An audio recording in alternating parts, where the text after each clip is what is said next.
Dr. Eric Kelly III and a host of phenomenal speakers from all around the globe for this 7-day virtual event that you don't want to miss. The mission of the Black Business Expo is to raise scholarship money from kids all the way from high school all the way from college. The Black Business Olympics is one of the largest Black business showcases in the world. It is an opportunity for businesses and companies to showcase their businesses globally. We are going to be giving away laptops up to $5,000 away to students. Again, I'm Olivia Appleberry, the founder of 2 Cents Finance and one of the speakers for the expo. I am so excited to see you there. For more info, go to www.blackbusinessexpousa.com or call 919-308-9090 and hope to see you there. I am Black Business. From the moment I wake until the time I sleep. Yes, I am Black Business. I am Black Business. Tell me, are you Black Business? I am Black Business. Do you support Black businesses? Listen, I support Black business because I am Black Business. Black Business Expo. One of the largest business showcases in the history of Black business in the world. The world! Sign up today at www.blackbusinessexpousa.com or call 919-308-9090. I am Black Business. I am Black Business. From the moment I wake until the time I sleep, I am Black Business. I am Black Business. Are you Black Business? I am Black Business. Do you support Black businesses? I support Black business because I am Black Business. Black Business Expo, one of the largest business showcases in the history of Black America in North Carolina. Join Dr. Eric Kelly III and a host of phenomenal speakers from all around the globe for this 7-day virtual event that you don't want to miss. The mission of the Black Business Expo is to raise scholarship money from kids all the way from high school all the way from college. The Black Business Olympics is one of the largest Black business showcases in the world. It is an opportunity for businesses and companies to showcase their businesses globally. We are going to be giving away laptops up to $5,000 away to students. Again, I'm Olivia Appleberry, the founder of 2 Cents Finance and one of the speakers for the expo. I am so excited to see you there. For more info, go to www.blackbusinessexpousa.com or call 919-308-9090 and hope to see you there. I am Black Business. From the moment I wake until the time I sleep. Yes, I am Black Business. I am Black Business. Tell me, are you Black Business? Black Business Expo. One of the largest business showcases in the history of Black business in the world.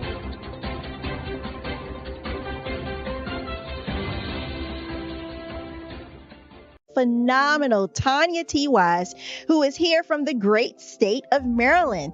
Tanya, welcome and thank you for being with us today. Can you indulge our audience a little bit and tell them just a little bit more about who you are and what it is that you do? Well, I love being able to talk to people and have a magnetic attitude, being able to just show them. So I always like to say, level up is Coach at Tanya T. Wise here. So can you tell our audience, just give them a teaser about what your presentation will be about? So my philosophy is that we should all be living our dream life.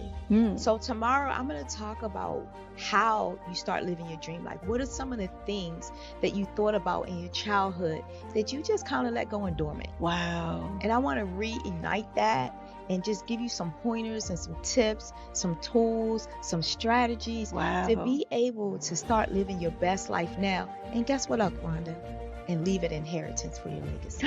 Oh my goodness. Okay, I know that's resonating with a lot of people. I've heard that you have a dynamic coaching program. Can you tell us a little bit more about that? Absolutely. So our coaching program help people that have the lack of time, that lack strategies, and lack the confidence to go after their dream life. So we help them implement tools, we help them implement strategies, as well as give them resources so that they can live their best life now and leave that inheritance. Wow. Oh, I love that. I love the leave the inheritance part. Listen, you are dropping some major nuggets, and I know a lot of what you're saying is resonating with a lot of people, but I think we're all curious. How did you even make this transition into the speaking and coaching arena? What's the story behind this? So I started out in finance, and I realized that a lot of people don't necessarily go after their dream life because of the lack of finances or the education behind finances. But it wasn't until I lost my firstborn, my only son, that life changed for me. And where I was going after it all, living the corporate life, hit my 6-figure income and living in my dream house with my dream man, driving my dream car. I nearly lost it all when I lost my son. And so I realized it only takes one financial catastrophe that can change your entire life. That's what made me start All New Beginnings. Because no matter what's going on in life, there's a new beginning. And because of that, we develop a program called Wise Minded. My little slogan is, don't just dream it, let's live it. If they want to connect with you or work with you, what is the best ways for them to be able to do that? Well, for my social media guru, you can connect with me on every single social media platform as Tanya T. Wise. What if you could build your own city? A place where every child can find nurturing people to help them achieve their full potential. A place where every adult can access job training support. Where health education is abundant. Where social justice ruled the land. A place without limitations. Welcome. You have arrived at STEM City USA. It is what every city should be. A safe and trusted community where you find people and resources to help you become everything you are and beyond. STEM City is unlike anything you have ever experienced. It is a digital twin of the world around you, only better. STEM City is about energy and soul renewal. It is more than a digital world. You can almost feel the power of live cultural events, music, and theater. STEM City promises a better future for children with caring mentors and hands-on activities with dedicated tutors to support our youth. STEM City is your passport to a healthy lifestyle with weekly events addressing our community's many issues. STEM City is your financial well-being with helpful information on wealth management, career advancement, job training, and so much more. STEM City is the community you deserve. It is the city where your dreams can come true. STEM City USA, a place in the sky that is accessible to all who reach for the stars.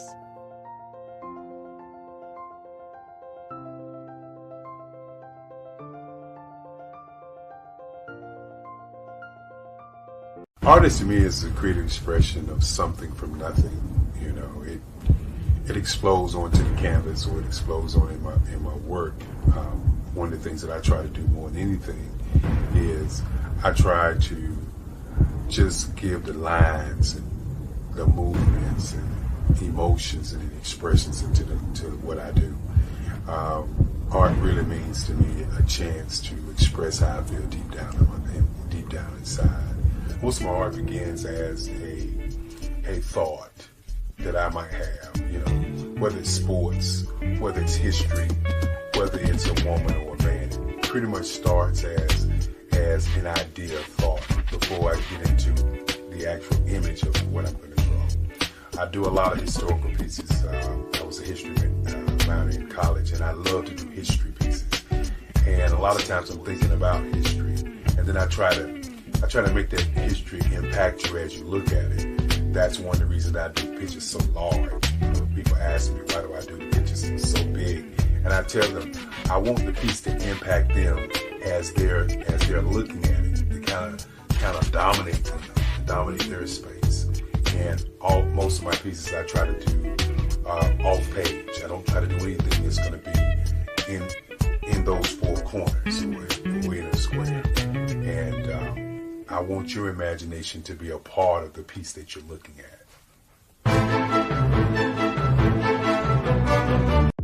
The Black Business Network and Black Business Olympics are essential platforms for Black business owners globally. They provide the tools and support you need to succeed in today's competitive marketplace. Join us today as we collaborate together with businesses from around the world to support our children, students, and young future entrepreneurs, Black businesses, and corporations. We raise funds for students going to college and young entrepreneurs who are aspiring to be business owners, and we invite you to be a contributor today.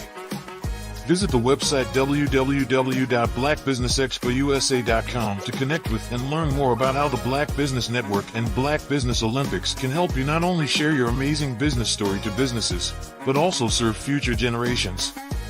Hello, my name is David Jones, CEO and co-founder of the Hello LLC, where we help businesses build a culture, brand and experience, and leverage technology to pivot into Web3. Join the Black Business Network streaming live into Roku, Metaverse, STEM City, Black Multiverse Enterprises, Hulu, YouTube, iHeartRadio, Apple, Facebook, LinkedIn, Spotify, Twitch, and Google Podcasts. Tune in, turn on, and let's thrive.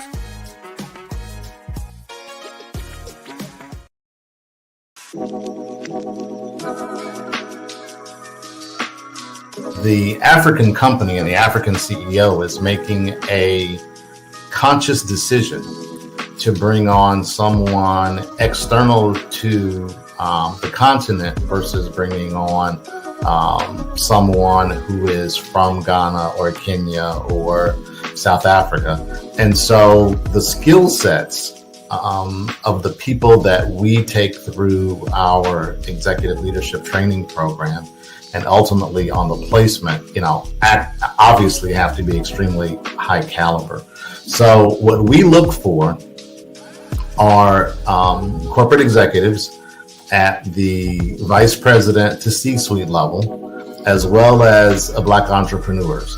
When we look at the Black corporate executives, we're looking for some very specific skill sets, whether that be around supply chain, sales and marketing, engineering, product development. We want our folks to be able to add immediate value to the corporate board, right? And the other thing is, even if they don't necessarily have specific industry experience, they're bringing a diversity of thought.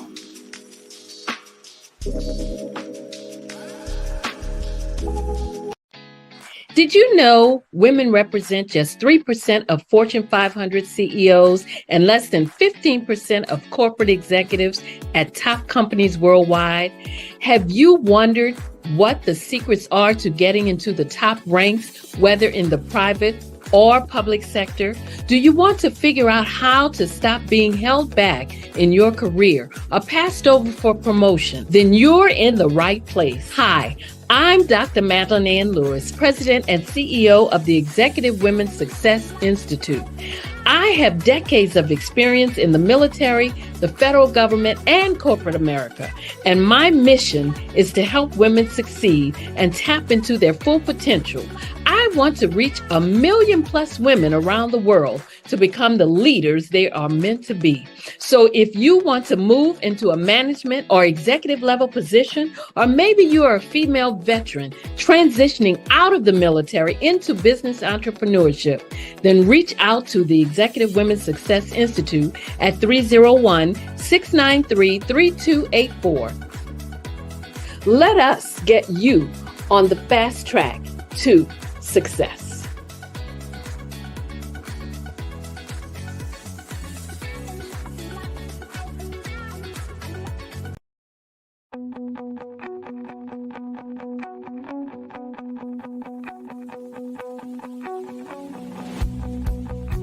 I am Black Business. From the moment I wake until the time I sleep. Yes, I am Black Business. I am Black Business. Tell me, are you Black Business? I am Black Business. Do you support Black businesses? Listen, I support Black business because I am Black Business. Black Business Expo, one of the largest business showcases in the history of Black business in the world. The world! Sign up today at www.blackbusinessexpousa.com or call 919-308-9090. I am Black Business.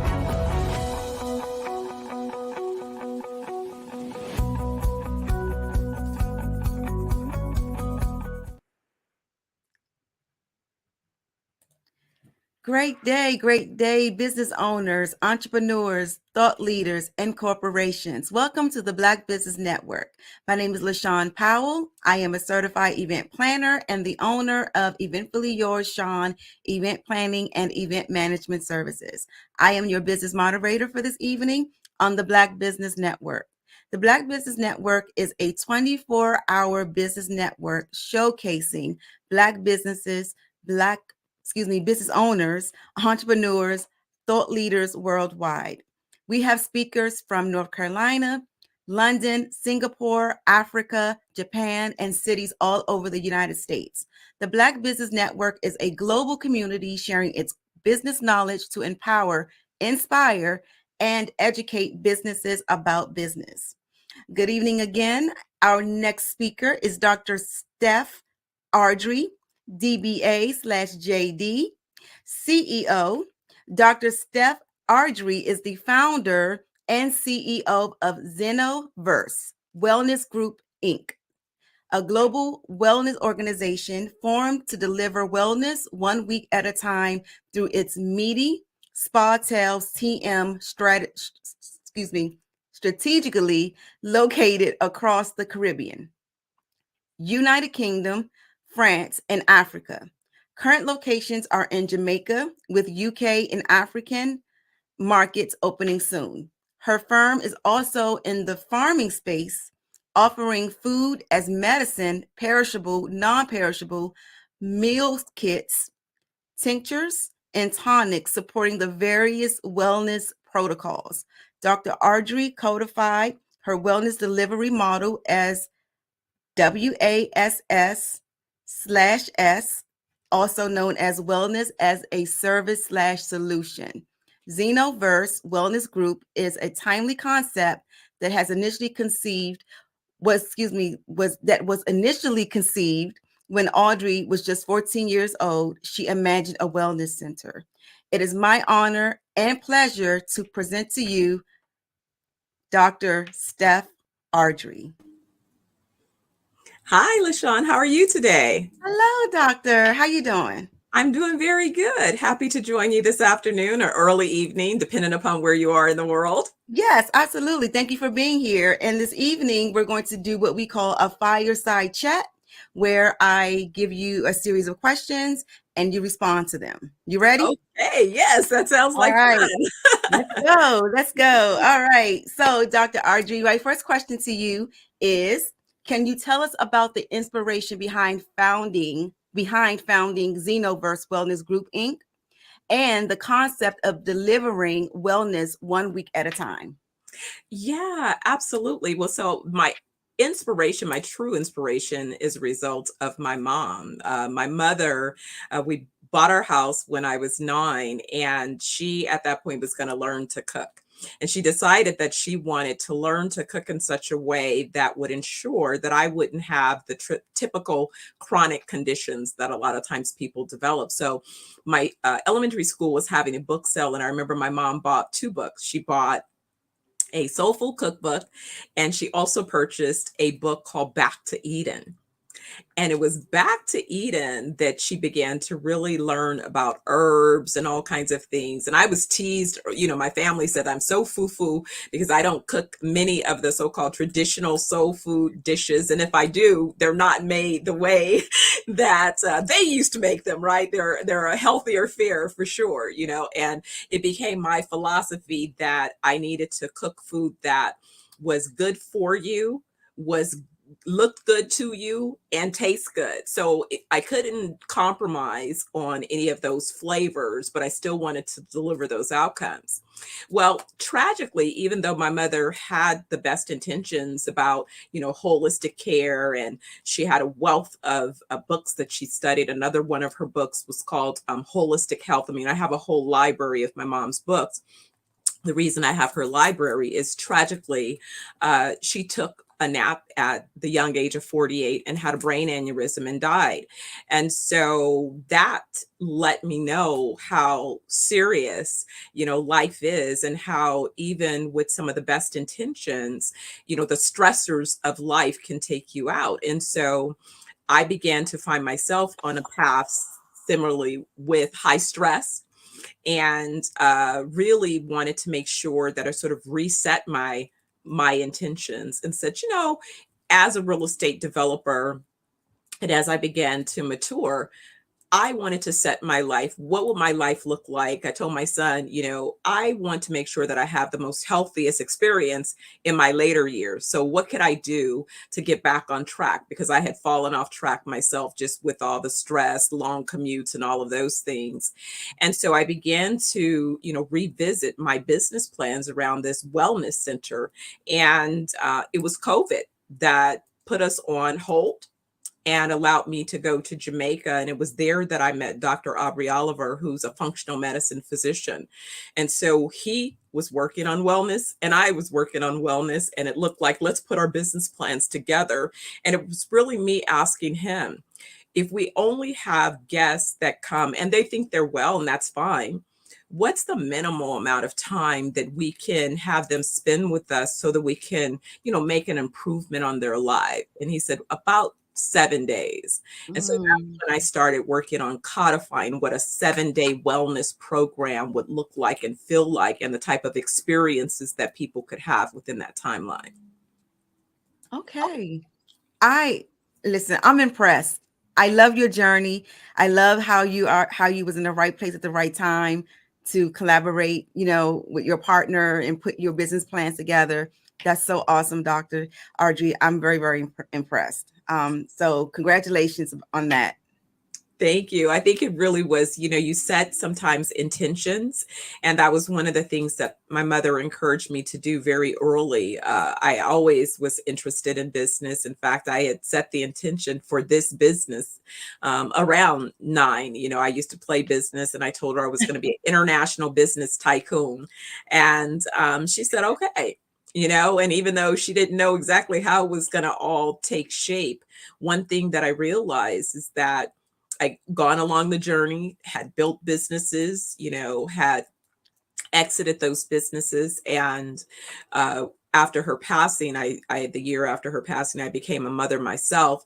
And so because I realized that I liked to, global companies, the company that I had before, we had 8 offices. So I was always on the road. And now without my mom and now having a son, I realized that I wanted to raise him. And so I wouldn't go back into business until I got him up into adulthood. And so this business, I started nurturing and putting together all the pieces of the plan. And, but I put on my vision board really the year that I met Dr. Oliver, that I wanted a physician that was competent around more alternative treatment protocols, and in particular, who knew something about cannabis. I was just learning a lot about medicinal cannabis, as well as psilocybins for post-traumatic stress disorder. And I was studying all of these other things. And I said, I wish I could meet someone that really, and I just put it on my vision board.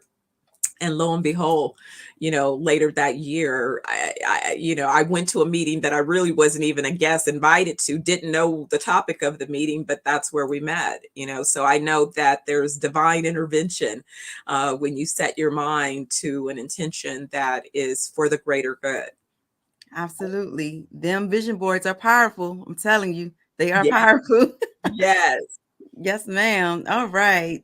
So the second question is, what led you to establish Medi Spa Tales TM across various locations, including the Caribbean, United Kingdom, France, and Africa?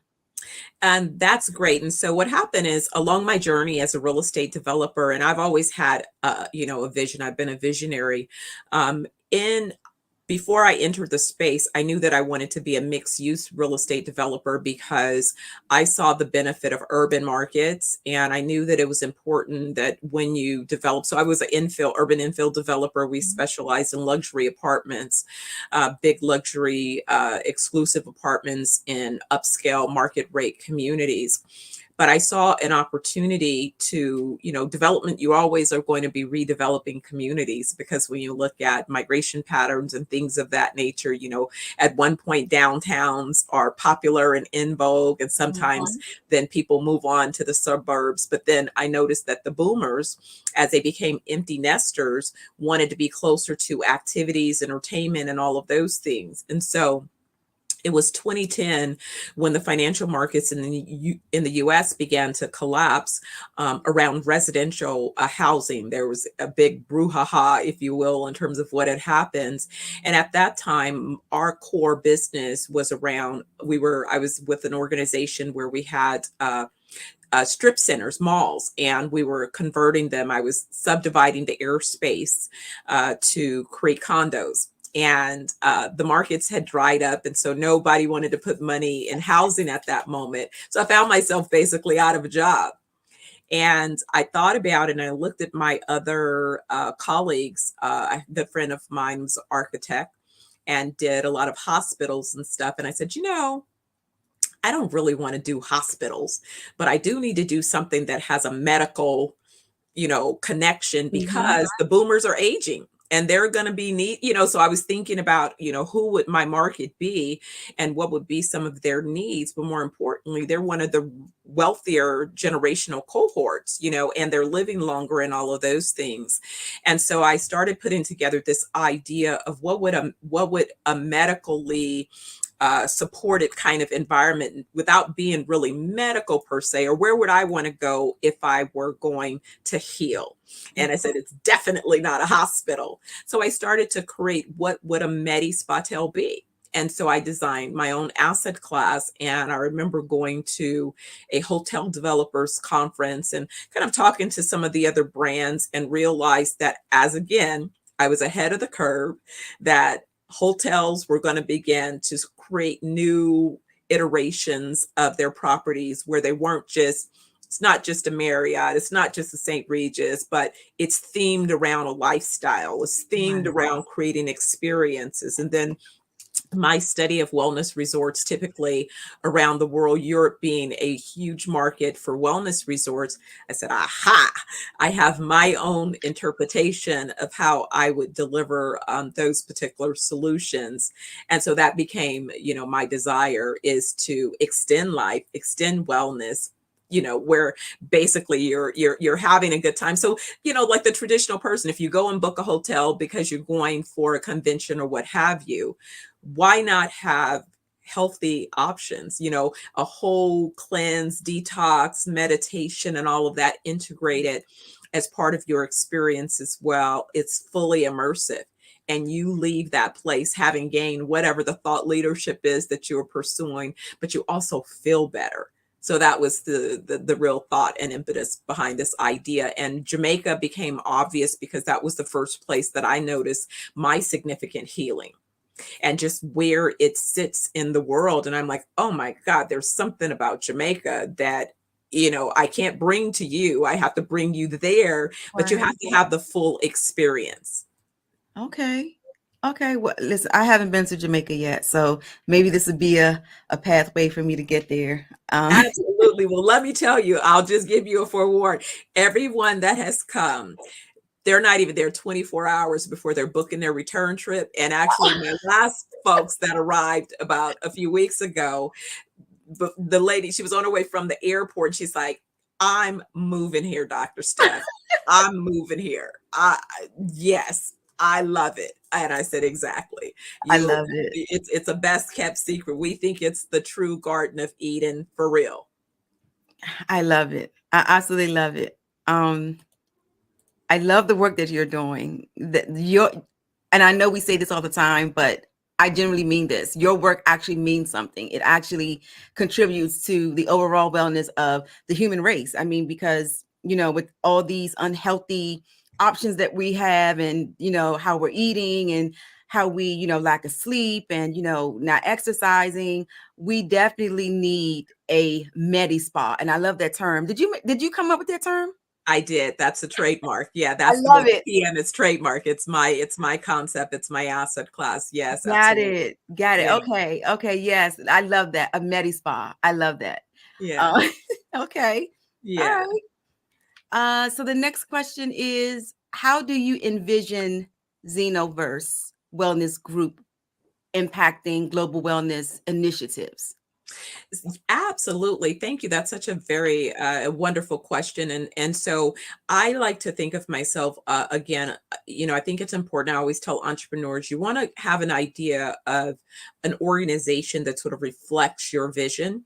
And so the organization that I selected that I felt was closely aligned with where I was going is the Marriott Corporation. And if you know anything about their organization, although they're a publicly traded company, they have a portfolio of different brands, probably about 20 to 30 different brands. They own St. Regis, W, Ritz-Carlton. Of course, they have Marriott, and then they have other brands in different classes. So I too have built 3 initial brands in our portfolio, as well as we have an IP portfolio of probably about another 20 or 30 different brands that I've developed. Before I was in real estate development, I owned a highly successful advertising and marketing communications agency where I provide solutions and strategies to Fortune 500 organizations, governments, and others around really branding and understanding not only business to consumer, but business to business and business to organizational type markets. So that foundation was what I built upon in my, entering into this space, where you're creating space, you're creating places, right? Where people live, work, and play is what I used to say. And then I added live, work, heal, and play as part of our intention. So my initial brands, again, like I said, coming out of Jamaica, but really having a global emphasis, had a lot to do with not only my interests, but also Dr. Oliver having a strong footprint in markets. He has patients around the world. He's been a nomadic type physician, so he has patients in US, Jamaica, Canada, London, Africa. We have a location. We opened up our business in South Africa.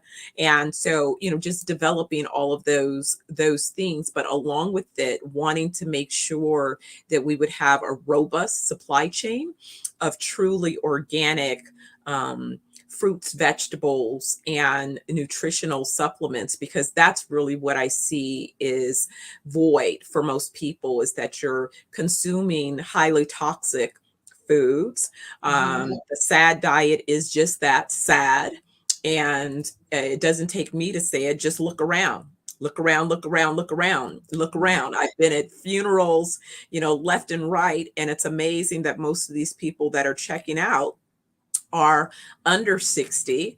And then a few, just barely over 60, when full life is 120 years and beyond. So if you look at the data on the blue zones around the world and you glean insight about what the practices are, what the nutritional focuses are, what even the lifestyle traditions are for those who are experiencing full life, then it says to me, and then when I think about even the elders in my family, I lost my mother at 48, my father died at 57, yet my grandparents and my great-grands, they made it well into their 90s, close to 100, and same thing for Dr. Oliver. His grandfather was, right at 100 years old. So when we've seen full life, and then you see the young folks, dying, and it's not just about dying that is such a loss, but think about if you live a full life and you can pass on your knowledge to 2 or 3 generations within your family, you're able to change their whole existence.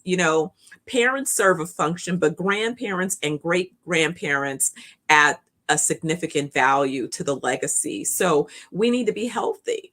And we need to have all our mental faculties. And that's the other part is, these folks are functioning mentally. They're not struggling with dementia or early Alzheimer's. They are actually thinking and just as lucid, and running and, living their best life. And so that's what I imagine. I can totally relate to that. My mom, she passed away by an aneurysm as well. Wow. And Dr. Audrey, she was only 42. Wow. And it took me years to realize how young she was. Yeah. Like I'm 44. Yes. She was only 42. Exactly. That is young. Yes. And my grandmom, she lived until she was 90. Yes. So I see the contrast there. I see it. And so I can totally relate to what you just said about, our grandparents and our great grandparents, how they survive or how they are living. That's our legacy, that it means something to call your great grandmother on the phone and ask questions about your family history and get to know them, opposed to not getting the chance to sit down with them and to pick their brains about different things on their perspective and how they look at things, to, pour into you so you can grow and develop and be a better mother, sister, wife, or whatever. So, absolutely. So I totally can relate to what you just said there. Yes, absolutely. Okay. All right. I love the energy in this conversation. I love it. Yes, me too. Thank you. The questions are spot on. It's nice to be able to have a conversation because a lot of people, they don't understand. And then, when I say real estate developer, it's not often that you see a woman of color featured in that role. But west of Chicago, myself and another, woman that I know, we were kind of the two women, me being an executive with a really powerful organization. We control the largest privately held REIT in the nation. But I was the first and only woman of color ever in the highest ranking and all of those things. And so although people wanted to interview and tell my story, the owner didn't want, his best kept secret to really get out, and it's the same thing. And so it's like I've been controlling, billions of dollars, and again, you want to take and utilize your own expertise for your own benefit. And that really what this is about, is saying that, it's okay. I don't mind. I did, I paid my dues making some other folks billions. Now I'd like to see what I could do for my own family and my own legacy. And because a lot of people can't get their head around it, it ends up being a very challenging conversation. I try to find them like, okay, let me think of who you've heard of. All right. So the guy that was president, yeah, he's a developer. So you know about him, all right? Besides this reality show, his business is construction and development. That's what I do. I have a hard hat. I have steel toes. I hire, all of those folks that do the design engineering. I oversee the construction from ground up. I negotiate and do all the entitlements, all of those things. Right. Yeah. Okay. I love it. You're right. You had your time, making other people money. Now it's your turn. Yes. So absolutely. Yeah. Yeah. Okay. This is a good one. So can you explain the concept of WAAS/S, aka wellness as a service solution, and how it informs your approach to wellness delivery? Absolutely. So it's probably a little bit of evidence of my little being a closet techie in a sense, but also being a true researcher. It's important for me to always measure outcomes. And I think that that's always been my interest. Fast fact, before I built up my full service agency, my first business was an event planning company. And I represented a number of organizations. And at that time, before full on tech around database and being able to quantify, I would quantify the work that I did for my clients, because really what I would do is kind of reverse engineer from what it is they wanted. So if I had a client that represented they had spirits brands. And so I would develop an on-premise and an off-premise program, on-premise being a place where you can consume the actual spirit, and off-premise being a grocery store, other place where you purchase things that you can't consume at that location. And so it was always important for me to connect the two so that we could measure, after I developed some type of program, did the consumption purchases increase? I remember early on, one of my clients, we did a cross promotion for it was a Warriors. It was another colleague of mine. He was the marketing agency that had developed the concept, and I executed the program. It was called Beat the Heat with the Taste of Paradise from Dole. So what we were doing was we were launching one of the Dole fruit brands at a Warriors game. They were playing the Miami Heat. It was at the Oakland Coliseum. And so not only did we give out coupons for people to go to the grocery store and purchase the juice, but during the halftime, we gave away a trip, I think, to Hawaii or something like that. So a fully integrated campaign that then the client could measure, well, how many people actually redeemed the coupons? Was that then a successful promotion? Did that brand get to market? How did that brand perform in market? So it's kind of been that reality. So with the wellness, I wanted a way to do that as well. So I've created technology that will allow us to track all of our protocols. So if you come for a wellness week, the first thing that we do is do an assessment of you. It's a non-invasive, but it reads the performance of all of your organs. And from that, we know what's happening. When I conducted a similar assessment of myself, I've had 3 so far. The first one revealed things like my brain was being poisoned by hair dye and too much stress, too much cortisol in my brain could have put me on an early path for dementia or stroke, like what my mother suffered from.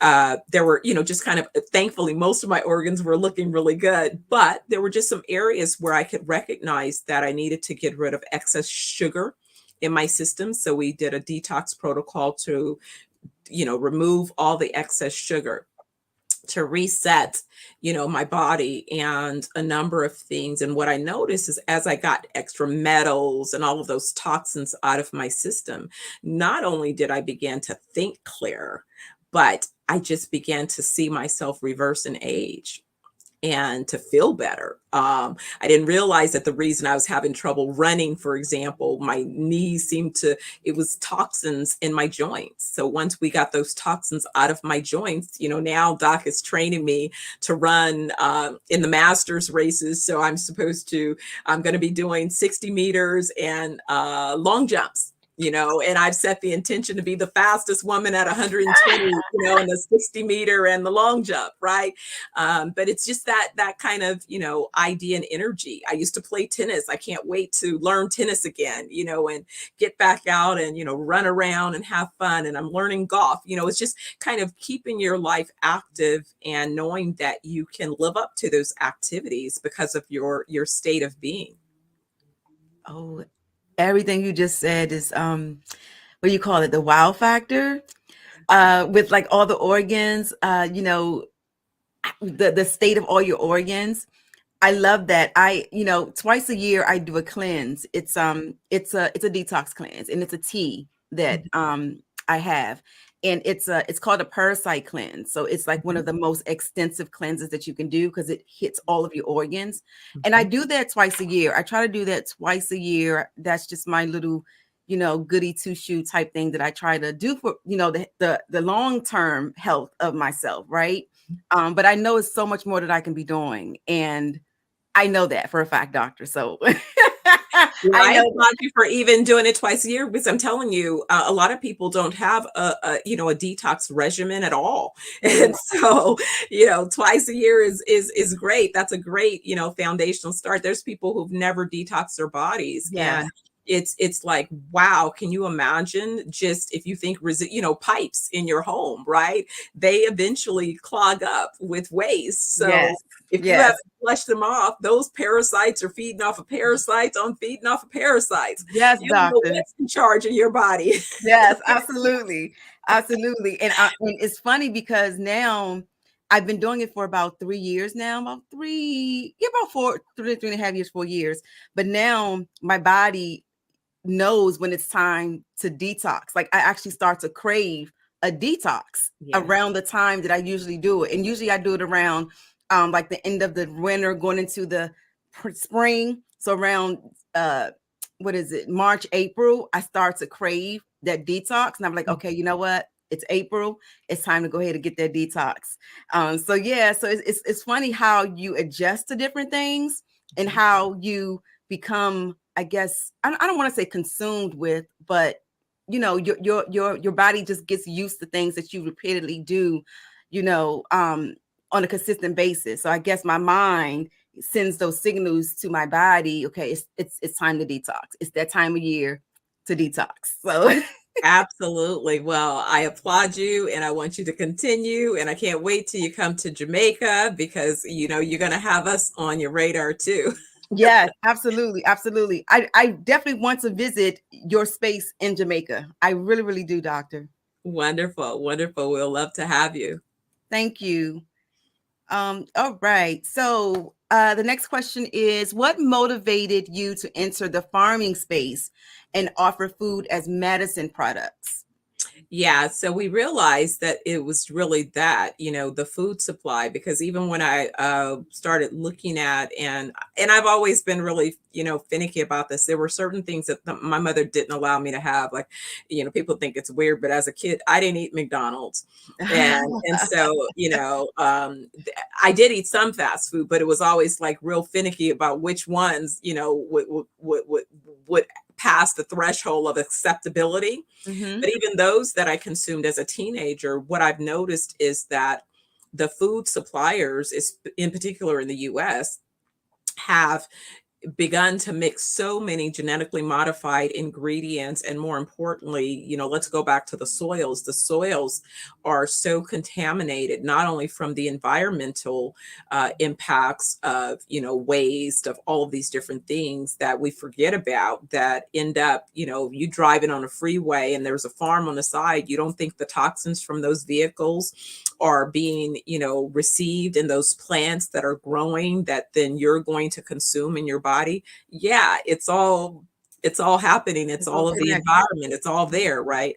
So what I noticed too is that the food was so bad. And so I realized, being a city girl, that, dang it, I didn't really grow up on a farm, but I want to control what I eat. The only way that I'm going to be able to control it is to be able to really understand its source. And so it became just a necessary, as you say, a necessary requirement. If I wanted to be able to say, well, when you stay with us, we're going to give you nutritionally dense fruits and vegetables and foods. I tell people, look, don't eat, and sadly, the number one thing we eat in the US too often is chicken. Don't eat it. Don't eat the chicken. Don't eat the turkey. It's the worst of the worst of the worst. But it's like we've been programmed on what, and by the time you look at it all, it's bad. I said, now in Jamaica, you can have some chicken because you probably just saw it running around on the road. That beef, you saw it on the side free eating the vegetables. So that it was eating green, nutritionally dense ingredients. So now then think about that when you're consuming, but again, understanding in moderation, but more importantly, understanding what is specific for your body, because that's really what the whole codification of our treatment protocol is about, allowing us to understand what you need, because what you need is different than what I need. And also recognizing that many of us, our first introduction to nutrition was in the womb. So what was our mom eating at the time that she was carrying us, and what was influencing her thoughts at that particular time, and how then has that framed our relationship with nutrition?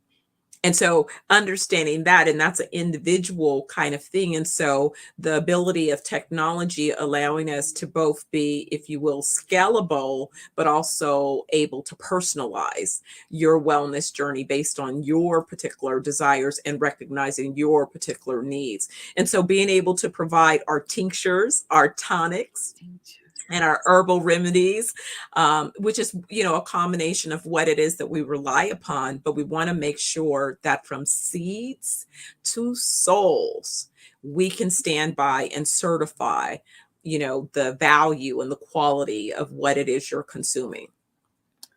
Okay. All right. So what I just took away from what you just said is the thing about chicken, because I don't consume pork, right?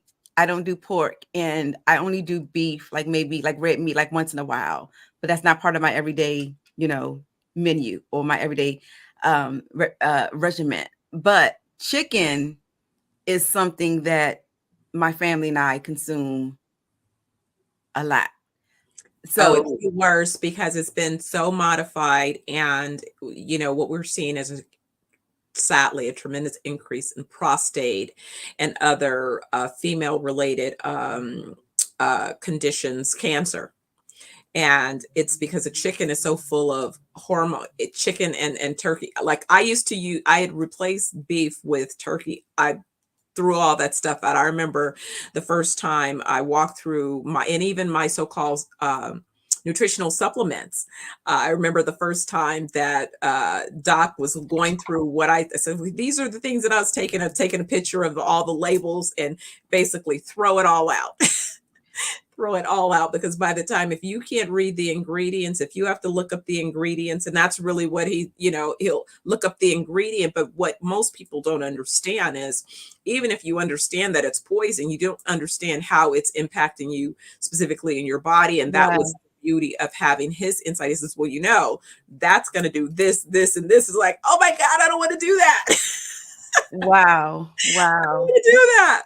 So that's kind of the brilliance in someone who is really offering you a holistic approach. And that's what we focus on is, mind, body, and soul, but recognizing that our bodies are, definitely high performance machines. They're more, they're more qualified, more capable than, the highest, best put together computer.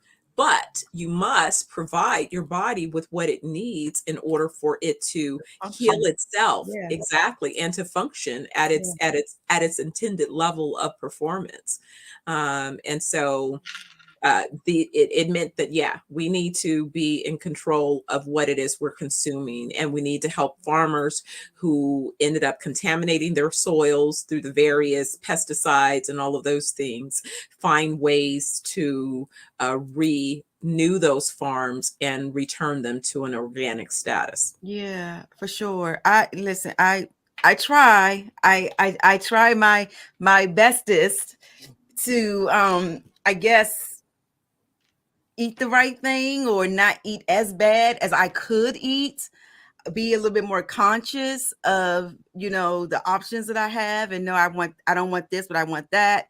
No, I shouldn't eat this. I should eat that. So I try, the older I get, the more disciplined I try to become, as far as like, not eating junk food, and, my daily water intake, and, all of that good stuff. So I try, doctor. But like I said, I know it's more that I could be doing, but for now, I try. Absolutely. I mean, I think that, I was explaining this to someone, and that's why I was saying, that's why you have to just come for a wellness week. Look, because we have an opportunity to, introduce you to some nutritionally dense things. But then that's also why I built out, if you will, I'm building out our supply chain so that when you go back home, how do I maintain this? Well, that's where being able to have our semi-perishables and our meal kits available by subscription, so that you can continue to find your way to some of those things that you find to be really helpful and beneficial for you. Doc came back from London with some great minerals. He was with one of the doctors that researched these minerals and their ability to be consumed at a nano level. And being able to have that kind of input really makes a difference in terms of your wellness. So making sure that you're getting access to nutritional supplements that really are adding value to your wellness.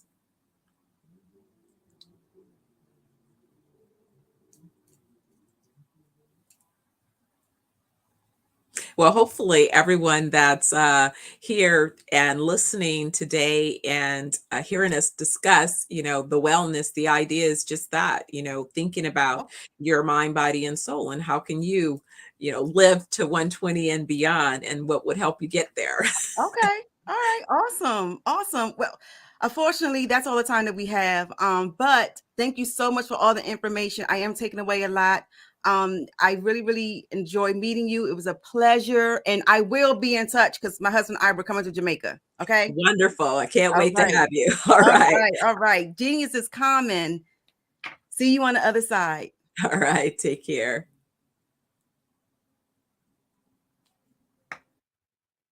All right. That was a very, very good conversation. All right. So we are going to go ahead and promote our scholarship for this evening. The Black Business Expo's mission is to raise funds for high school seniors going to college or K through 12 entrepreneurs. This expo is a fundraiser for students. You may go to www.businessexpousa.com to donate to the scholarship fund or use the Cash App, which is $BBXUSA. Our goal is to give laptops and up to $5,000 to 10 students. Students can register online at www.blackbusinessexpousa.com. Every dollar counts, so we want to remind you to donate to the scholarship today. We would like to thank our Black Business Expo USA sponsors for the month of March.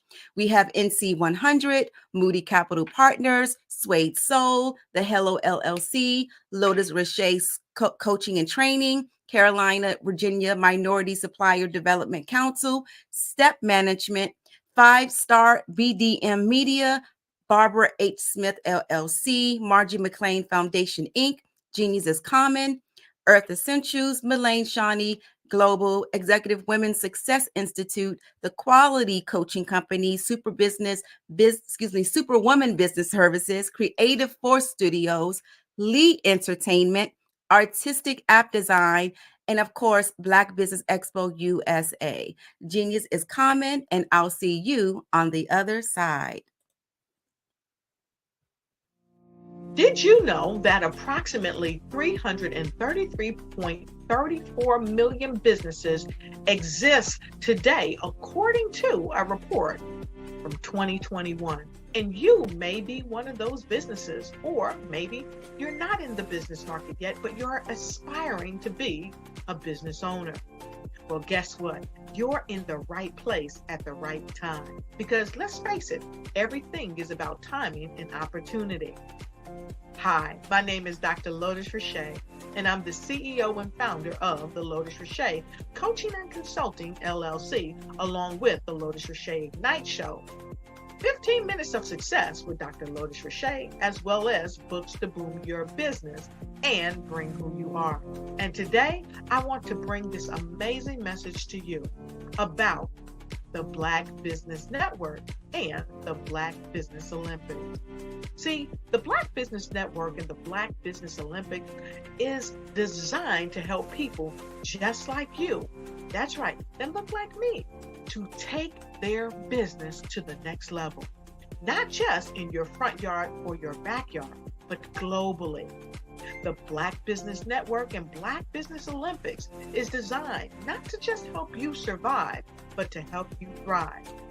So join us today as we come together with businesses all around the world to support our students, our children, our young teens, our young entrepreneurs. What we do is we come together to help raise funds for students who are aspiring to be business entrepreneurs, who are aspiring and who are thriving in college.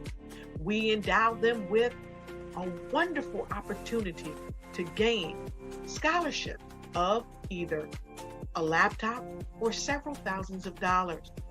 And we invite you to help be a contributor to this amazing opportunity to help someone that looks just like you. So join us today at our website and let us connect with you and help you ignite and take flight in every area of your life on the Black Business Network and the Black Business Olympics. I'll see you on the other side.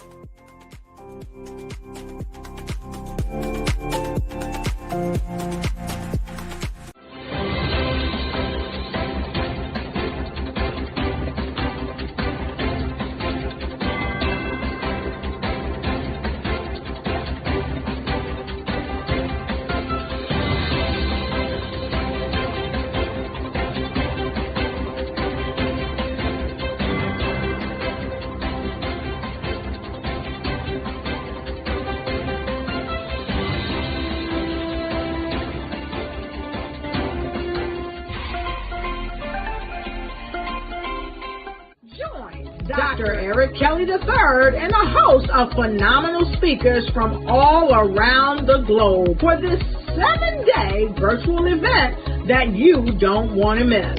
The mission of the Black Business Expo is to raise scholarship money from kids all the way from high school, all the way from college. The Black Business Olympics is one of the largest Black business showcases in the world. It is an opportunity for businesses and companies to showcase their businesses globally. We are going to be giving away laptops up to $5,000 away to students. Again, I'm Olivia Appleberry, the founder of 2 Cents Finance and one of the speakers for the expo. I am so excited to see you there. For more info, go to www.blackbusinessexpousa.com or call 919-308-9090 and hope to see you there. I am Black Business. From the moment I wake until the time I sleep. Yes, I am Black Business. I am Black Business. Tell me, are you Black Business? I am Black Business. Do you support Black businesses? Listen, I support Black business because I am Black Business. Black Business Expo, one of the largest business showcases in the history of Black business in the world. The world! Sign up today at www.blackbusinessexpousa.com or call 919-308-9090. I am Black Business. I am Black Business. From the moment I wake until the time I sleep, I am Black Business. I am Black Business. Are you Black Business? I am Black Business. Do you support Black businesses? I support Black business because I am Black Business. Black Business Expo, one of the largest business showcases in the history of Black America in North Carolina. Join Dr. Eric Kelly III and a host of phenomenal speakers from all around the globe for this 7-day virtual event that you don't want to miss. The mission of the Black Business Expo is to raise scholarship money from kids all the way from high school, all the way from college. The Black Business Olympics is one of the largest Black business showcases in the world. It is an opportunity for businesses and companies to showcase their businesses globally. We are going to be giving away laptops up to $5,000 away to students. Again, I'm Olivia Appleberry, the founder of 2 Cents Finance and one of the speakers for the expo. I am so excited to see you there. For more info, go to www.blackbusinessexpousa.com or call 919-308-9090 and hope to see you there. I am Black Business. From the moment I wake until the time I sleep. Yes, I am Black Business. I am Black Business. Tell me, are you Black Business? Black Business Expo, one of the largest business showcases in the history of Black business in the world.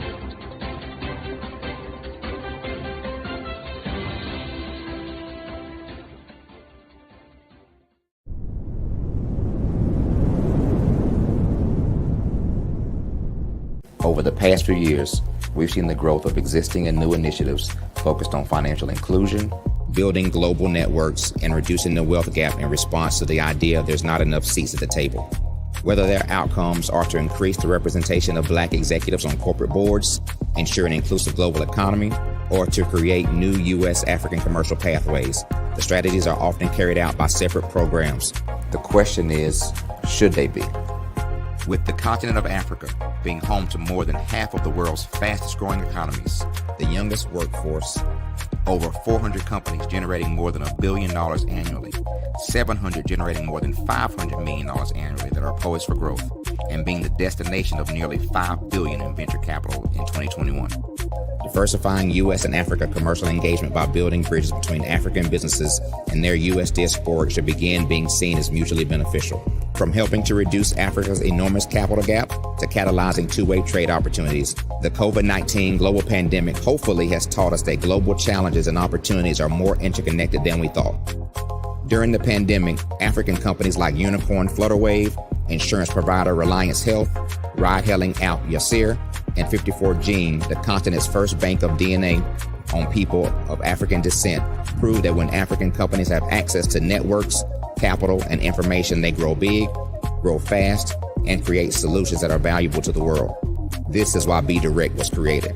We are the first U.S.-based but African-centric board preparedness and board search company designed to connect U.S. Black talent and corporations to African businesses. Unique and fundamental to Be Direct's success is our process of helping board candidates adapt their experience and networks to an African context before they're connected to high-growth companies that are looking to locally and globally scale. From our focus groups with African business execs and government leaders, we don't ignore the sentiment that business is easy, but people are hard. Having a pool of board candidates with hard-to-access networks and extensive experience across the business life cycle, including successfully raising capital, is table stakes for an initiative like this. So yes, we have that. But corporate or entrepreneurial success in the U.S. does not guarantee success in Africa. Developed alongside industry partners on the continent, our training program, Be Direct Prep, is designed to transpose their experience to create cultural comfort, understanding, and a commitment to helping businesses in Africa scale. Our board governance sessions are African continental and country specific, integrated with cultural awareness and dexterity training, masterclasses led by African industry execs, and mentoring and coaching from African continental-based facilitators. But even more unique to Be Direct Prep, we cap off our training program with an immersion trip to help candidates that have not been to Africa before see and feel Africa's complexity and opportunity from African soil. We all know traditional network-based board placement has historically left a lot of us out of ever really being in the paid board pipeline. Our strategy supports the work of many great organizations that are successfully filling seats at U.S. board tables by creating more tables for those that are still left on the sideline. It's time to start seeing the role and value of U.S. Black talent and businesses on the continent of Africa differently. Old perceptions and habits limit economic inclusion. Let's transition Black talent and the African businesses they will support from the periphery of the global economy to its core. Living in a global lockdown, we all know now how fast local and global economies can change, and see the value of having businesses that hire, strengthen local value chains, and even grow globally. Status quo in any form holds back progress. We must democratize U.S.-Africa commercial engagement by socially and economically connecting cultures that have long been disconnected. It's time for Africa's U.S. diaspora to redefine their global value by helping African businesses scale continentally and globally.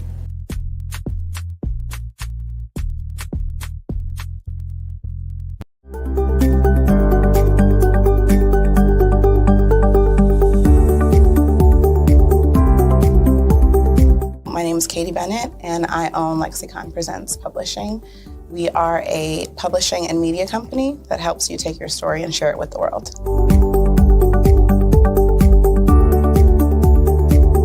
You know, for a while, I just had my family telling me to just hang it up, get over it, you know, and I had no support. And it was in your program that I really understood the necessity for having that help, having that support. And so now I actually feel like a CEO as we scale, as our clientele changes, as my company is opening doors for other people to, you know, take care of their families. It's just completely changed from just a mom who was publishing books.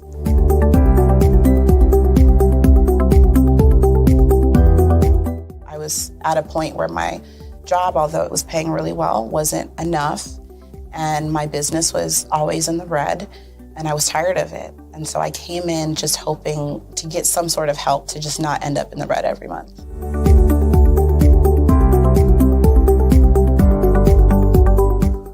Ooh, wow. Okay, so there was one in particular, I cannot remember his name, but he asked me, he said, why are you in business?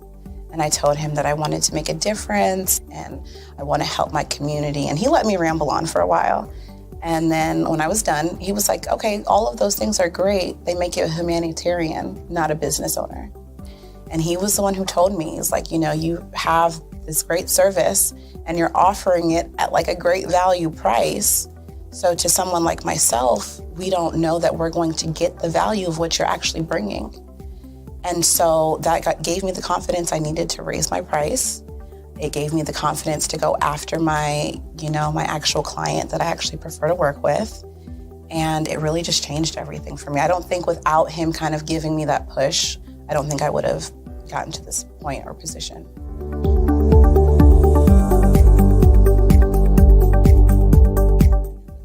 Wow, the benefits is just having a coach that holds you accountable. They set goals with you. That's been my favorite part. She has amazing experience, you know, and so she brings her strategies and her ideas, and she helped me narrow down, what services I actually wanted to offer, how I could actually continue to offer it, how many clients at one time could I have.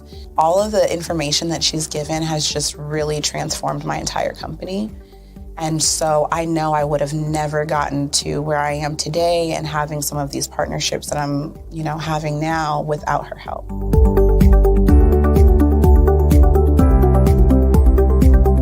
You're going to get information that you're not going to find on YouTube. You actually take the time to strategically give us the information, then give us time to actually apply it. I would also say that so that you're not just out on a ledge alone trying to figure this out. Like, you deserve to be in a community with other people who also want to grow their business. And then finally, the biggest thing I think I took away from CMET was that I had a whole office in Longwood, I still do, and at the time I had not paid my business tax receipt. I didn't know that that was something you had to do. So that was like one of the first couple days of information, and I'm like, oh my gosh, let me go get that together right now. So I'm really glad that, CMET was there for myself, and anybody else who has the opportunity, they need to do it.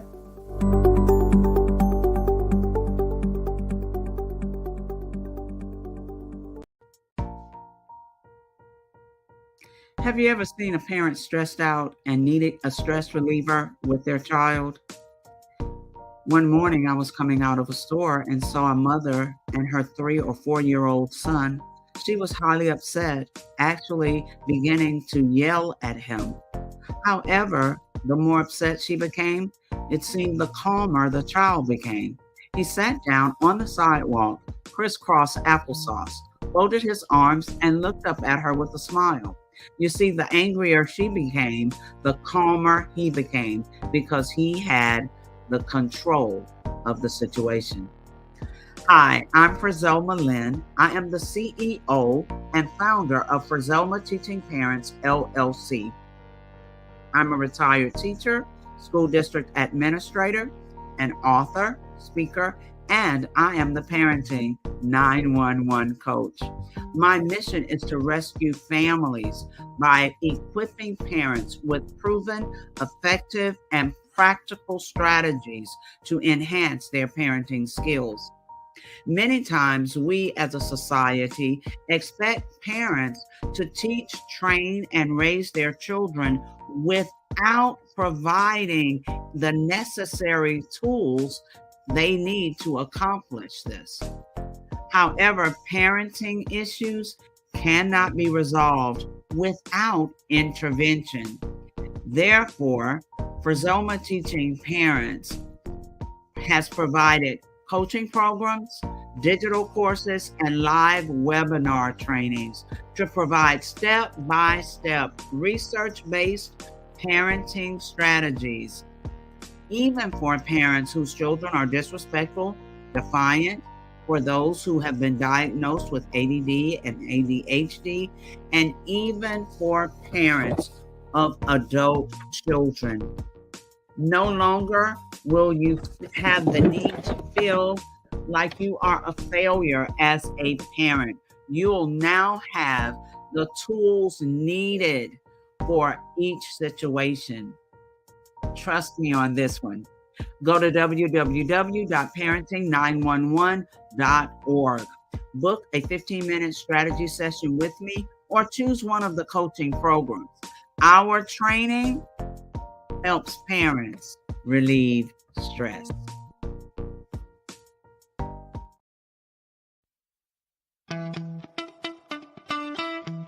How many times have you been asked to help someone you didn't even know, a student, a business entrepreneur, or did you ever even ask, where did they end up?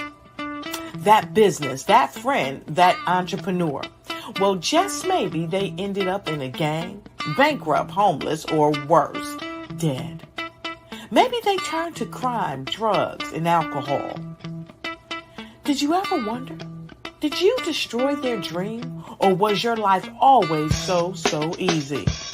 At the Black Business Olympics, we started a movement to help students complete. Give them hope and foster success.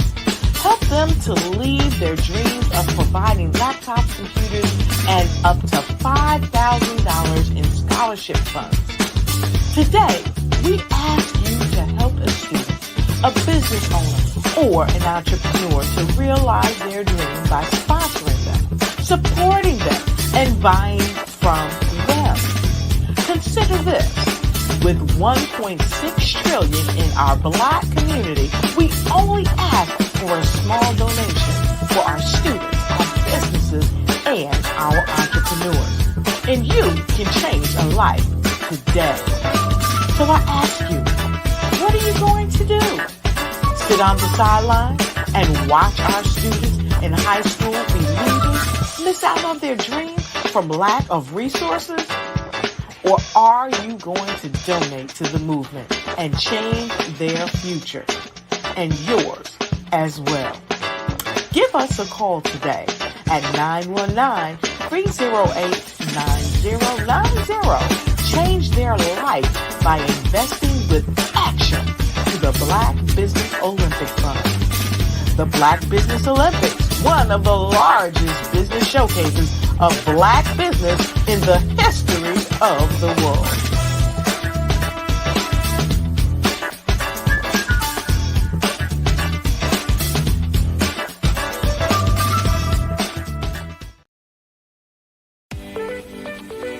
You are in the right place at the right time.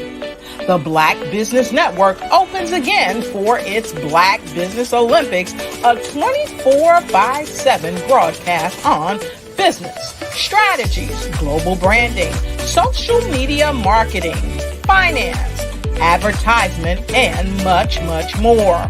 Featuring the top, most powerful entrepreneurs and speakers and thought leaders from all around the world as they gather together for this phenomenal event. Join the Black Business Network streaming live into the metaverse, STEM City USA, Black Multiverse, Pod TV, Roku, Hulu, iHeartRadio, Apple TV, YouTube, TikTok, Instagram, Google Podcasts, Facebook, LinkedIn, IBM TV, Spotify, and Twitch. Tune in today and be a part of this amazing movement. The Black Business Olympics welcomes you.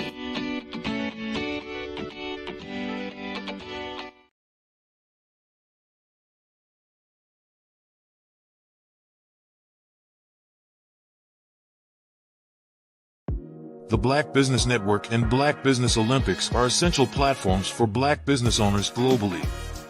They provide the tools and support you need to succeed in today's competitive marketplace. Join us today as we collaborate together.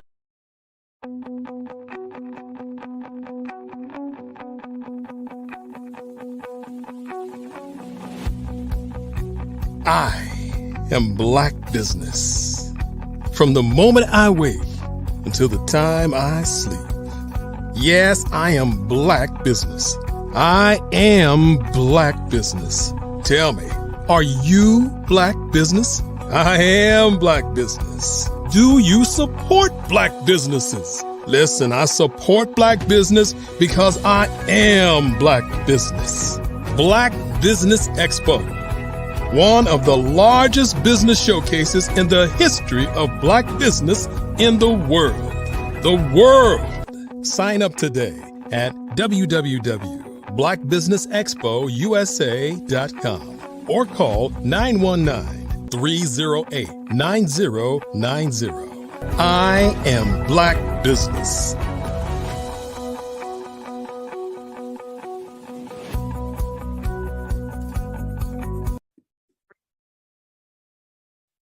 Hello, I'm Dr. Madeline Ann Lewis, President and CEO of the Executive Women's Success Institute. And my genius is helping women accelerate the path to success.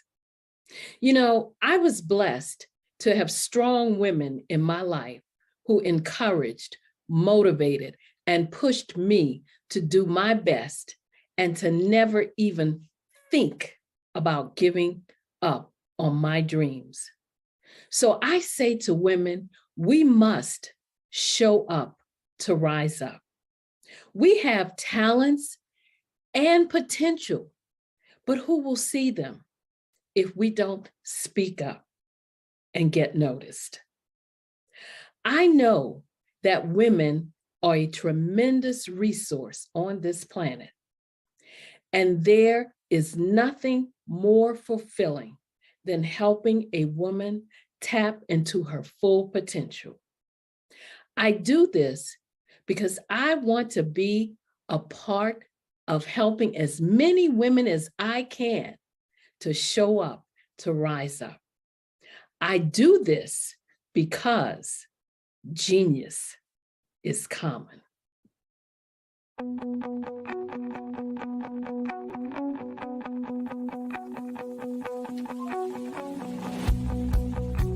I am Black Business. From the moment I wake until the time I sleep. Yes, I am Black Business. I am Black Business. Tell me, are you Black Business? I am Black Business. Do you support Black businesses? Listen, I support Black business because I am Black Business. Black Business Expo, one of the largest business showcases in the history of Black business in the world. The world! Sign up today at www.blackbusinessexpousa.com or call 919-308-9090. I am Black Business.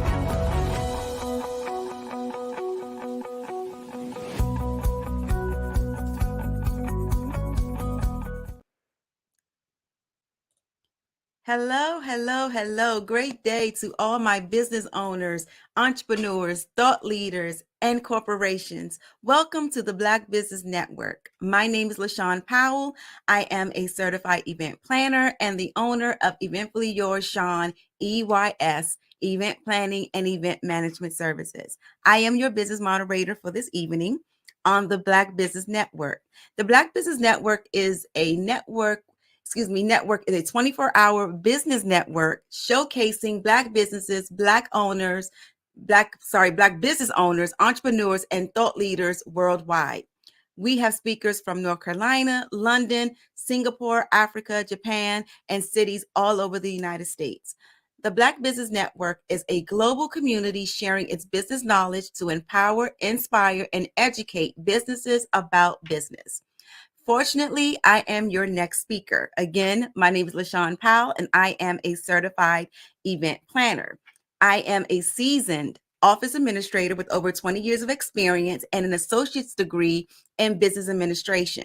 I spent the last 17 years building my career in the federal government.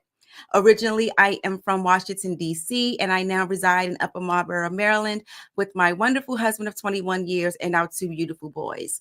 Get to know me and discover how my expertise can benefit your business. I started my event planning career in 2007 with the launch of Eventfully Yours, Sean, EYS. Back then, I established a vast network of event venues, vendors, partners, and clients. Although I didn't continue with the business aspect of event planning, but I still enjoyed planning events for my loved ones. So I was still planning birthday parties, family reunions, business networking events, anniversaries, receptions, retirements, you name it, I was doing it for my loved ones. Fast forward today, I am a certified event planner and the CEO of EYS, and my passion is event planning. I realized my true calling was event planning. So back in March of 2023, I decided to resurrect my event planning business, Eventfully Yours, Sean, EYS. With over 15 years of experience in the industry, I built a strong network of the best event vendors to provide exceptional services and execute the most memorable events for any occasion. I am committed to my company's vision of creating memories, and now I still have a network of vendors and suppliers and partners so that we work together to deliver unforgettable experiences for my client. So today I am going to talk to you about my company. I'm going to talk to you about what EYS is. I'm going to talk to you about what we offer as well as who we are. So that you know, Eventfully Yours, Sean, EYS LLC, we are an event planning and event management service. So not only will we plan your event, we will actually run your event for you from beginning to end so that you won't have to do anything, so that you can be a guest at your own event. We are based in Upper Marlboro, Maryland, which is 20 minutes outside of DC. So we are in the DC metropolitan area, and we are 20 minutes outside of DC. So we are considered a DC suburb. As I said before, I originally established EYS in 2006, and I relaunched her back in March of 2023. I just had my 1-year anniversary. So since March 1st of this year, I've been running Eventfully Yours, Sean for 1 year. We focus on social and community event planning and management. So we also offer day of coordinating services for weddings. We do full and partial event planning, and we do event management as well as virtual event planning as well, and management services. We plan, organize, and execute all aspects of milestone and social events. Birthdays, anniversaries, receptions, showers, graduations, reunions, business networking events, community events, and more. We believe that every great event starts with being organized. Absolutely. Attention to detail while curating our client's vision. Most of our clients come to us with their own vision. They know what they want and they know what they don't want. So our job is to help develop and bring that vision to life. And by doing this, we offer a variety of options to assist in making our clients' occasion as breathtaking as they envision.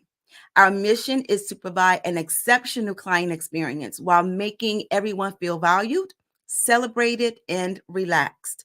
It is our mission to serve humbly with kindness in ways that honor God. Eventfully Yours, Sean, EYS, we have 3 primary packages. We have the Tier 1 package, which is called the Event Planning Package. It is our full and complete planning package. This means that we do everything from A to Z, The client absolutely does nothing. All the client does is sit back and approve things. That's it. We are doing everything from finding the venue, from hiring and selecting the vendors, from designing the event, from executing the design, making the purchases, receiving the purchases, doing the logistics, the schedules, making sure that everybody is on, on schedule for deadlines coming up, working with the venue to make sure that everything is, what is supposed to be per the contract, everything. So that's what we do with our tier 1 package. Our tier 2 package is our event management package. That is our partial planning / event management package. So what this is that this is when the client know what they want. They already pretty much hired their vendors. They know the concept that they want. They know the colors and everything. We're just coming in the day of and pulling everything together and running the show from the beginning to end. So this will allow the client to show up as a guest and leave as a guest. So with this package, we also are doing partial planning. And what that means is we're helping the client obtain certain elements of the event. So for example, if they don't have a DJ, I can hire a DJ. I can hire the DJ that's on my team. If they haven't purchased their equipment or their supplies yet, I can help them do that. So I can help them do whatever they need me to help them with leading up to that special day, as well as my team and I coming in again, executing the event from beginning to end so that everything runs clockwork. So that's our event management package. And our third package is the tier 3. This is the decor and setup package. This is pretty much coming in, decorating, setting up, and then we are leaving. So this is pretty much where the client bought everything. They have everything. We're just coming in, setting up. We're decorating, we're staging. In some aspect, we are overseeing the arrival of the vendors that they hired, and then we're making sure everything is placed, and then we are leaving. So the good thing about these packages is that I wanted to create packages that was based on the needs of the client and the need and what the event called for. So a lot of event planners, they have packages like, you have your silver and your diamond and your gold packages and your platinum packages. I wanted my packages to reflect the actual needs and the requirements of the event. So if my client only wants decor and setup, that's what they get. If they just want someone to run the show, that's what they get. If they want someone to actually do everything, that's what they get. So these packages are based on, that concept. So let's dive in deeper to what each tier means. So for the event planning package, tier 1, like I said before, this is our full planning package. This package is designed to assist with everything from A to Z. We can help with everything from budget, event design, theme, color, vendor referrals, vendor hiring, vendor management, vendor meetings, planning schedules, deadlines, setup, breakdown, and everything else that goes along with planning an event. So with this event, you get, of course, EYS staff. You get the event planner and coordinator. You get the event manager. You get a creative director, and you also get the event team. My event team consists of event assistants, the setup team, and the breakdown team. Of course, you get the planning. Within the planning, this is, you get preferred vendor selections. Preferred vendor selections is meaning that I select the vendors that I work with, the vendors that's on my team. The great thing about my vendors is that I can guarantee you quality service and as well as cost-effective services. So coming through me, you get a great price. And of course, I can guarantee that you will get great quality service from all of my vendors, because I just don't hire anyone. I just don't work with anyone. You have to provide a certain standard of quality of service for me to actually work with you. Hiring the vendors, venue selection, site visits, event schedule, planning, timelines, checklist, confirm vendor details, logistics, cost, day of logistics contract review. We do contract review, of course, to make sure that, we are advocating thoroughly for our client. We're doing budget assessment and oversight. We're helping you develop your budget, because a lot of people come with, well, let me just say, a lot of high-end clients, or a lot of clients that have problems with spending money. They know exactly, what goes into the whole event planning process. They have no problem with the budget. I don't have to develop their budget, because they know it's a minimum of $10,000 to just plan, a milestone birthday party. They already know that. So they already budgeted for that. So when they come to me, the budget is not an issue. Now, on the other hand, I do get some people who don't know what an event budget should look like, which is fine. So I'm here to be as transparent as possible. And I'm also here to guide you and let you know if your budget is realistic or not. And I'm here to let you know if your budget matches your vision. And sometimes it does. It doesn't. So I have to be the professional and be as transparent and upfront and let you know what it is. So we also do party favors, guest and RSVP management. I know some of my clients don't want to deal with RSVP. Client status reports. I do provide my clients with status reports, letting them know where we are in the process. Ordering and receiving event supplies and equipment, overseeing of client purchase and decor, customized venue floor plans and layouts. We do create the floor plans, and the layout is part of designing the event. Vendor reminders. Of course, I work with my vendors very closely, so I am sending out logistics to let them know what time to arrive, the location and the hours, and to, of course, ask them what they need to get their job done. And then, of course, with this package, you also get something called event coordination and management. This is pretty much event management. This is just overseeing everything from beginning to end on the day of, which includes setup, breakdown, logistics, any and everything, troubleshooting, problems, overseeing the gifts and cards, overseeing my staff and assigning them their roles and their responsibilities, being the point of contact for all the vendors and the venue, running the show. I oversee and manage what we call run of show, which is also it's just a fancy word for event schedule, just making sure everything is on time, on point, everything is running like clockwork. And then you also get event setup with this package.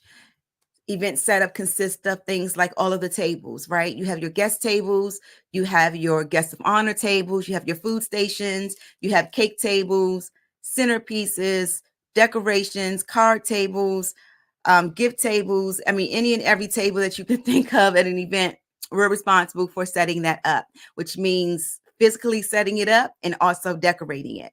We also do centerpieces. Every table design to me should have a flawless centerpiece. So we are responsible for centerpieces. We're responsible for, of course, the decorations, the focal point. If you don't know what a focal point is, it's pretty much a design aspect of the main area. So some people use this for their guests to take pictures, or some people use this focal area for the guest of honor to sit at or to be present at.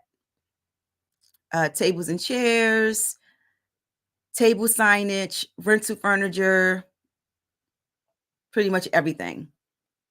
Yep. So that is our full planning package. All right. So, oh yeah, I'm sorry. And we also responsible for transporting all of the events, all of the supplies and equipment to the venue. The next package is tier 2, which is my event management package.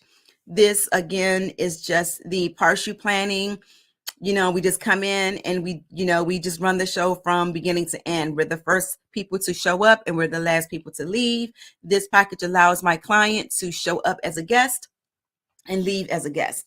How awesome would it be for you to show up at your own birthday party or your own anniversary or your own retirement party, and you absolutely have to do nothing. All you have to do is just look great, look fabulous, show up, be a guest, live in the moment, create your memories, interact with your guest, and do absolutely nothing. This is what we do. This is what we provide. We provide that peace of mind to our clients, making sure that they, again, can act in the capacity of a guest. So with this package, it's designed for those who enjoy working with the details for their event, however, would like a helping hand managing all the behind the scenes specifics organized for the event. We rely on partnerships, vendors, suppliers, and staff to help execute these events. We will plan and execute the day of your event successfully and professionally as we oversee the day of logistic activities from timeline and schedules, event staff deliveries, and overseeing the vendors, working with the venue to ensure everything is in place and ready to go for your special event. Remove yourself from the logistics and the coordination process of the day and enjoy the special occasion with your guests. That is what this package allows. So with this package, you would get, of course, the event coordinator or the event manager, you would get the creative director, and you would get the event team. Again, the event team consists of event assistants and my setup and breakdown teams. So with this event, you would get the event coordination and management. I'm not going to go over all of that. Event setup, event decor setup, transportation of event and supplies and equipment to the venue. And then, of course, we also do customized centerpieces. So if our standard centerpieces is not what the client wants, if she or he wants a customized, personalized centerpiece, we can create that as well. Our final and third tier package is our event decor and setup package. Self-explanatory. We're just coming in, we're decorating, we're setting up, and then we're getting out of the way. This package is designed for those who only want event design and setup. We will help with setting up any decor and execute all the details you have put together for your event so you are able to focus on other aspects of your event, i.e. enjoying your event. So with this package, you would get EYS staff, which is the event coordinator, you would get the creative director, and you would get the event assistants. We are responsible for setting up the event, decorating the event, and of course, providing event decor recommendations if we are helping you design your event. And we are also responsible for, again, transporting of the event supplies and equipment to the venue the day of the event. So those are my primary packages that I offer to my clients. Now, we do also have add-on services. So there are plenty of things that the clients want to add on. Maybe they want tier 3, and of course tier 3 only comes with the setup and the decoration. Maybe they want custom design centerpieces with that. Maybe they want us to help with the RSVP management, or maybe they just want us to do the custom party favors, or help with the seating chart. We have these add-on services so we can fully assist them with their needs. So my add-on services are custom design centerpieces, event design and concept, transport of event supplies, and actually most of my packages, all of my packages have that in there. However, maybe they don't want a package. Maybe they want to a la carte it. So transport of the event supplies, RSVP management, maybe they're looking for hotel block management, seating charts. Maybe they want party favors, thank you cards, or maybe they want us to help them with the welcome sign, or maybe they want us to do their balloon design. So these are add-on services that they could add on. Rental items. We do have a rental program or rental department, I should say. So we do rent out things. So we rent out table linens. Table linens will be your tablecloths and your linen napkins. Okay, so we have those in stock to rent out. We also have chair covers. We also have chair sashes. We have charger plates. We have throne chairs that we rent out. We have an acrylic table that we rent out. We have acrylic columns for you to decorate. We have those. We have all the marquee numbers 0 to 9. We have centerpieces that we can rent out They are standard centerpieces. They're not custom. We have mirror centerpieces that you put in the middle of the table and put the centerpiece on. And then we also have a 360 booth that we also rent out. We have an actual staff that runs that 360 photo booth. So let me talk to you about, so those are the services that we offer. Okay. I am continuing to think of services to add and develop and expand and all that good stuff. But for now, that is what EYS provides to our clients. So I want to talk to you about the EYS process. I want to believe that we do things a little different here. But this process is a robust process because it helps me get to know the client, and it also helps me get them the information they need. And it also helps me to get the vision of what they are looking for. That's very, very important to me. I cannot work in the blind. I have to understand what they're looking for in order for me to provide excellent service. So number one, consultation. Consultation is very important to our process. It's the number one thing that should happen. The consultation session is an opportunity for us to meet the client and get their vision and as well as their budget. Okay. How do I capture their vision? I ask as many questions as I possibly can. I also have a questionnaire that's on my website. If they go through my website and book their consultation through my website, there's a questionnaire form that comes up that they have to fill out. Or if they just go to my calendar link and request the consultation, there's also a questionnaire form there as well. Either or, they have to fill out a questionnaire prior to us meeting so that I have the details or a snapshot of what they're looking for.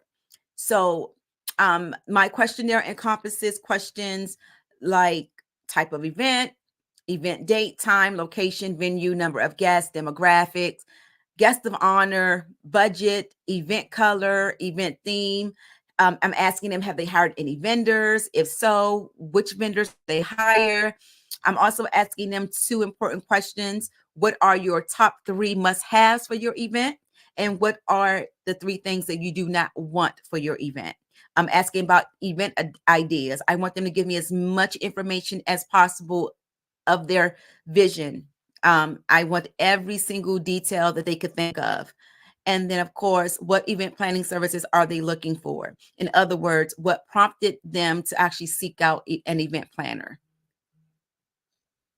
So that is my questionnaire. So that actually helps me create their event profile, and that helps me work on their proposal and offer the required services that they're looking for, or the appropriate or the necessary services that they're looking for. So if they're only looking for me to come in and set up and decorate, then they don't need my full planning or my event management planning. So whatever they're looking for, that is the service I want to provide. Additionally, I want to go over the venue and the vendor requirements for an event. So when I meet with the client, I always ask them what kind of, to get the right concept of the venue, I want to ask what in the venue are they asking for? Because sometimes when they come to me, they don't have their venue and they're looking for someone to help them find a venue, which is fine because I do have partners who I work with as far as the venue, but we have to be specific because I want to make sure that we select the right venue for that particular event. So, so my questions are, do you have any venues in mind? Because if you do, that's great. I have a starting point. I can research, I can call, I can site visit, I can get familiar with those venues to see if it's the right fit. So I want to ask them, are they looking for an outside event, an outside venue, or an inside venue, or both? What areas do you have in mind? What features should be included with the venue? So for example, are they looking for a venue that have an AV system? Are they looking for, should the venues have handicap accessible equipment like a ramp? Should the venue have an outside area where maybe people can smoke? Or are they looking for a venue that has the bar already there? the bar included. So there's a lot of there's a lot of features that a venue can have and not have. So I want to ask my client, is there any special features that they want for their chosen venue? And of course, what is the budget for the venue? So what's the max that you want to spend on the venue? So the venue is going to be the most expensive event element that you're going to pay for out your pocket, or however you're paying. You're going to pay. That's going to be your biggest ticket item that you have to be concerned with, your venue and your food.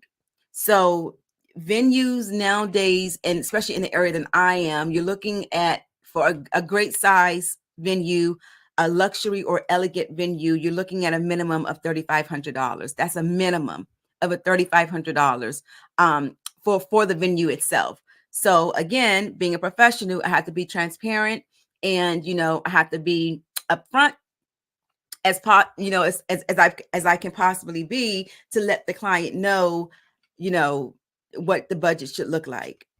And I'm also asking them what alternate date do they have? Because what if the date is not available? What if they chose the perfect venue and they don't want another venue? This is the it venue. They want this venue. What if that date is not available? Do you have an alternative date? And how long do you want the event to be? A good event is a minimum of 4 hours. That's a good event. 4 hours is enough time for the guests to show up, eat, do the presentation or whatever they want to do, dance, mingle, and then go home. Some clients want it more than 4 hours, and that's fine, but it all depends on how the venue rent out their space. Some venues rent out their space all day. Some venues go by hour increments. So let's do the vendor check. So again, I'm asking them if they have vendors, if they hired their vendors or not. I prefer clients go through their event planner to hire their vendors. Why? Because event planners have relationships with vendors that they work with. And then we can guarantee the client, again, quality service and cost-effective services. So for example, all of the vendors that I work with, they give me special pricing that I can pass on to my clients. So instead of you Googling a DJ, go through your event planner, because I promise you, your event planner has the perfect DJ, the perfect caterer, the perfect photographer, the perfect, bartender, whatever your event requires, whatever the vendor should be, your event planner has access to. So I suggest that you go through your event planner for all of your event vendors. So what type of vendors do you need? You need a caterer, photographer, videographer, a custom cake designer or dessert, band, DJ, MC, transportation, photo booth, balloon designer, florist, bartender or mixologist, event design, event decor, event lighting, audio visuals, hotel accommodations, event staff, rentals, invitations and or RSVP management, makeup artist, hairstylist, a stylist, event marketing and promotions. Do you want an event website to help promote your event? Do you need entertainment or anything else? Okay, so once I go through that, I'm making sure that I'm checking off all the vendors that they need. So if they hire me, the first thing that I'm doing is reaching out to my vendors, reaching out to these services to see if they are available. Proposal. Okay, I have to get you to the proposal, right? So I know exactly what you're looking for. Contract, deposit and retainer. Once you make that retainer and you sign the contract and you pay the deposit, I go to work for you. If you do not pay your deposit and sign a contract, I can't help you.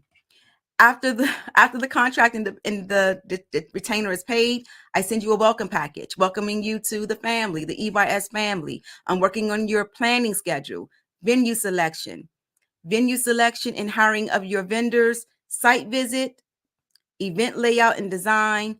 The event design because I have to meet with my creative director because she helps me with that. The core recommendation for approval, itemized cost list for materials, purchase materials and supplies, and receive and inventory and materials and supplies. And then we go to work, and then we make sure we have everything leading up to the day, and the day of we're executing it. So that's all that is my time for today. I hope you guys enjoyed what I provided and I hope you took away some great information. All right. So the Black Business Expo's mission is to raise funds for high school seniors going to college or K through 12 entrepreneurs. The expo is a fundraiser for students. You may go to www.businessexpousa.com to donate to the scholarship fund, or use the Cash App, which is $BBXUSA. Our goal is to give laptops and up to $5,000 to 10 students. Students can register at www.blackbusinessexpousa.com. Every dollar counts, so we want to remind you to donate to the scholarship fund today. We want to thank our Black Business Expo USA sponsors for the month of March. We have NC 100, Moody Capital Partners, Suede Soul, the Hello LLC, Lotus Richey Coaching and Training, Carolina, Virginia Minority Supplier Development Council, Step Management, 5-Star BDM Media, Barbara H. Smith LLC, Margie McLean Foundation Inc., Genius is Common, Earth Essentials, Malaine Shawnee Global, Executive Women's Success Institute, the Quality Coaching Company. We also have Superwoman Business Services, Creative Force Studios, Lee Entertainment, Artistic App Design, and Black Business Expo USA. We want to thank all of our sponsors. Thank you, thank you, thank you. And Genius is Common, and we'll see you on the other side. Hello, I am Dr. Eric Kelly III, the visionary strategist and founder of the Black Business Olympics. I invite you to showcase your Black-owned businesses on the Black Business Network global stage. The Black Business Olympics is a global Black Business Network platform that propels Black-owned businesses into the international spotlight. By showcasing your business on the Black Business Olympics platform, you can reach a worldwide audience of potential customers, partners, and investors. You can also establish yourself as a thought leader, an expert in your field, attract lucrative partnerships, and more speaking engagements. In addition, the Black Business Olympics platform provides a valuable opportunity to connect and collaborate with like-minded entrepreneurs and business professionals from around the world. This can lead to new business opportunities, ideas, and relationships. Finally, by sharing your story and expertise on the Black Business Olympics platform, you can inspire and empower others. This is a powerful way to make a positive impact on the world and leave a lasting legacy. If you are a Black-owned business owner, I encourage you to seize the opportunity to showcase your business on the Black Business Olympics platform. It is a once-in-a-lifetime opportunity to make an indelible mark on the world. Be one of the 1,000 visionary entrepreneurs who are changing students' lives, shaping industries, and leaving an unforgettable legacy for their families. Unleash your voice on our global stage and watch your business thrive. Black Business Olympics is one of the largest Black business showcases in the history of Black business in the world. Yes, the entire world. Just give me a call today at 919-308-9090.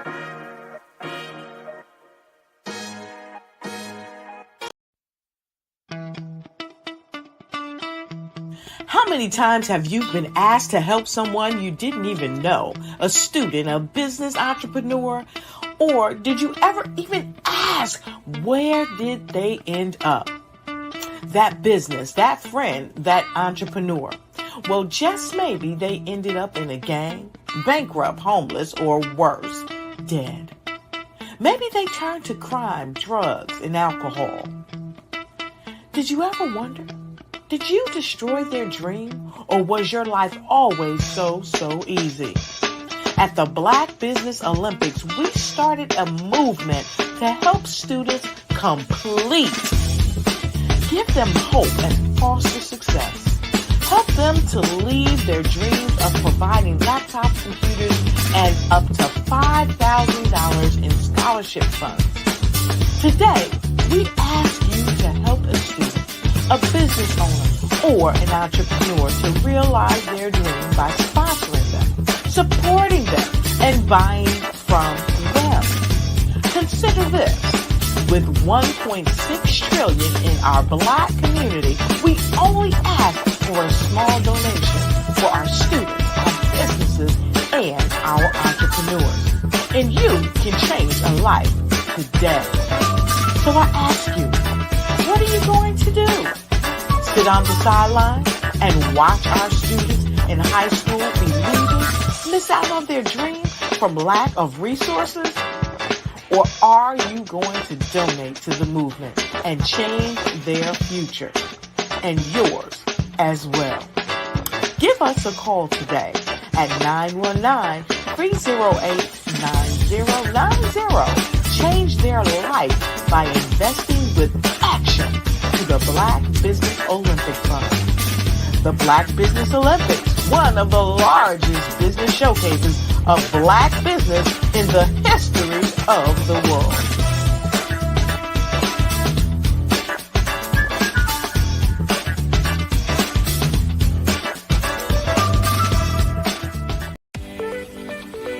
You are in the right place at the right time.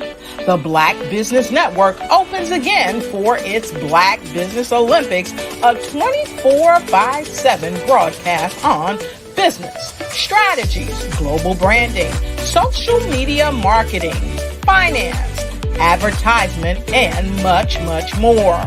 Featuring the top, most powerful entrepreneurs and speakers and thought leaders from all around the world as they gather together for this phenomenal event. Join the Black Business Network streaming live into the metaverse.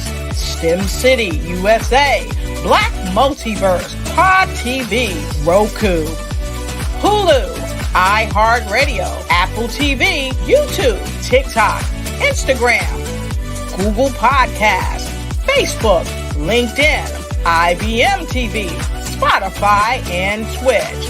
Tune in today and be a part of this amazing movement.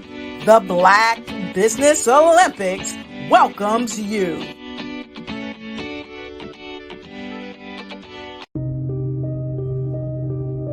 The Black Business Expo is changing my life. This year, they are giving away laptops and even $5,000 in cash to students just like me. I'm Alexis, and I want to go to college to fulfill my dream of becoming an entrepreneur. Help the Black Business Expo going to www.blackbusinessexpousa.com and also becoming a vendor, a sponsor, or donating.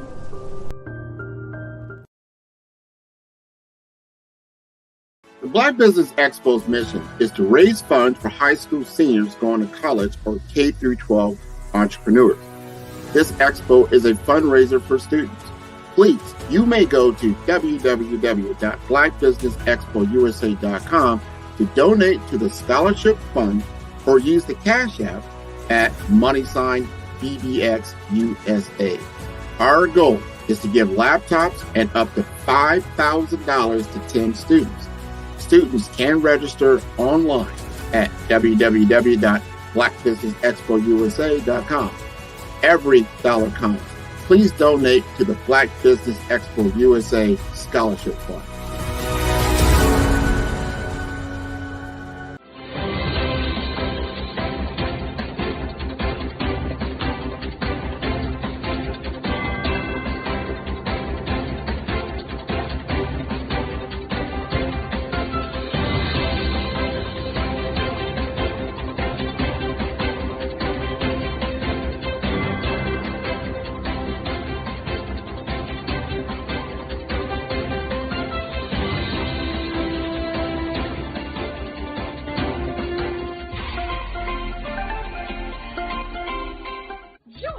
Dr. Eric Kelly III and a host of phenomenal speakers from all around the globe for this 7-day virtual event that you don't want to miss. The mission of the Black Business Expo is to raise scholarship money from kids all the way from high school all the way from college. The Black Business Olympics is one of the largest Black business showcases in the world. It is an opportunity for businesses and companies to showcase their businesses globally. We are going to be giving away laptops up to $5,000 away to students. Again, I'm Olivia Appleberry, the founder of 2 Cents Finance and one of the speakers for the expo. I am so excited to see you there. For more info, go to www.blackbusinessexpousa.com or call 919-308-9090 and hope to see you there. I am Black Business. From the moment I wake until the time I sleep. Yes, I am Black Business. I am Black Business. Tell me, are you Black Business? I am Black Business. Do you support Black businesses? Listen, I support Black business because I am Black Business. Black Business Expo, one of the largest business showcases in the history of Black business in the world. The world! Sign up today at www.blackbusinessexpousa.com or call 919-308-9090. I am Black Business. I am Black Business. From the moment I wake until the time I sleep, I am Black Business. I am Black Business. Are you Black Business? I am Black Business. Do you support Black businesses?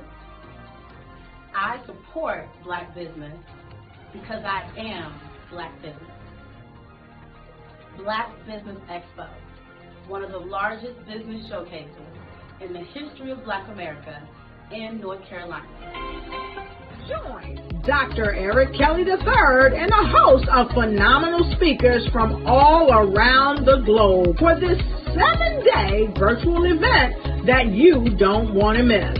The mission of the Black Business Expo is to raise scholarship money from kids all the way from high school all the way from college. The Black Business Olympics is one of the largest Black business showcases in the world. It is an opportunity for businesses and companies to showcase their businesses globally. We are going to be giving away laptops up to $5,000 away to students. Again, I'm Olivia Appleberry, the founder of 2 Cents Finance and one of the speakers for the expo. I am so excited to see you there. For more info, go to www.blackbusinessexpousa.com or call 919-308-9090 and hope to see you there.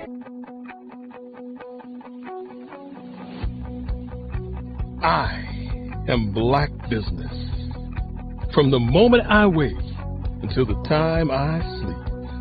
Yes, I am Black Business. I am Black Business. Tell me, are you Black Business?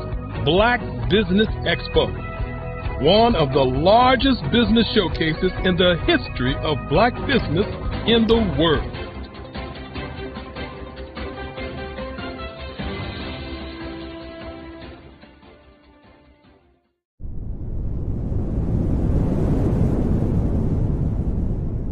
Sometimes you got to hear the news from the Black perspective, and more specifically, Black publishers. And that's exactly why you have to download the Hey Tie app, the largest mobile app delivering breaking news, videos, and podcasts from 200 of your favorite Black publishers. Yes, 200 Black publishers delivering news as it happens, literally all in one app. Go to HAYTI.com or download the app in the Google Play Store or Apple App Store. It's completely free, along with information that you can trust, so go check them out.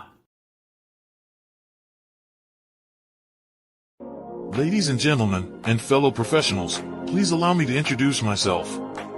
I am David Jones, the co-founder and CEO of the Hello LLC, where I am passionately dedicated to guiding individuals and businesses toward their own return on time investment. Time is my only competition. With over 20 years of experience as a corporate C-level executive, I bring a wealth of knowledge and expertise to the Hello LLC. My career journey has been marked by a relentless pursuit of excellence in marketing, strategy, and business management leadership. I have had the privilege of working with renowned Fortune 500 companies such as Xerox, American Airlines, Hilton, and Geico. However, what truly drives me is the transformational work we do at the Hello LLC. We are pioneering a new approach to business in the metaverse, where we empower businesses and individuals to build strong foundations, automate their processes and systems, while thriving in the ever-evolving digital landscape. More than just a 3D digital marketing agency, the Hello LLC is truly a community built on love, kindness, and integrity. We want more for you than from you.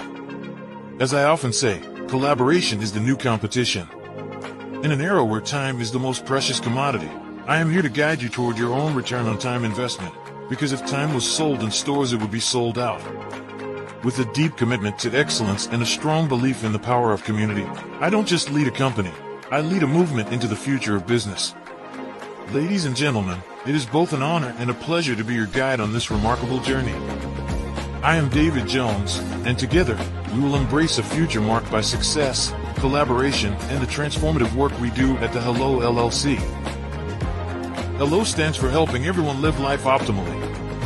So, let's make that pivot together and start living life optimally today. Phenomenal Tanya T. Wise, who is here from the great state of Maryland. Tanya, welcome and thank you for being with us today. Can you indulge our audience a little bit and tell them just a little bit more about who you are and what it is that you do? Well, I love being able to talk to people and have a magnetic attitude, being able to just show them. So I always like to say, level up is Coach at Tanya T. Wise here. So can you tell our audience, just give them a teaser about what your presentation will be about? So my philosophy is that we should all be living our dream life. So tomorrow I'm going to talk about how you start living your dream life. What are some of the things that you thought about in your childhood that you just kind of let go and dormant? Wow. And I want to reignite that and just give you some pointers and some tips, some tools, some strategies to be able to start living your best life now. And guess what, Rhonda? And leave it inheritance for your legacy. Oh my goodness. Okay, I know that's resonating with a lot of people. I've heard that you have a dynamic coaching program. Can you tell us a little bit more about that? Absolutely.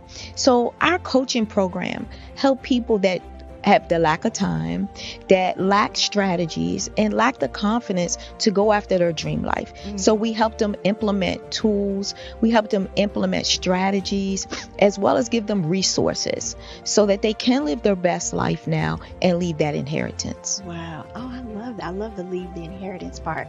Listen, you are dropping some major nuggets, and I know a lot of what you're saying is resonating with a lot of people, but I think we're all curious, how did you even make this transition into the speaking and coaching arena? What's the story behind this? So I started out in finance, and I realized that a lot of people don't necessarily go after their dream life because of the lack of finances or the education behind finances. But it wasn't until I lost my firstborn, my only son, that life changed for me. And where I was going after it all, living the corporate life, hit my 6-figure income and living in my dream house with my dream man, driving my dream car. I nearly lost it all when I lost my son. And so I realized it only takes one financial catastrophe that can change your entire life. That's what made me start All New Beginnings. Because no matter what's going on in life, there's a new beginning. And because of that, we develop a program called Wise Minded. My little slogan is, don't just dream it, let's live it. If they want to connect with you or work with you, what is the best ways for them to be able to do that? Well, for my social media guru, you can connect with me on every single social media platform as Tanya T. Wise.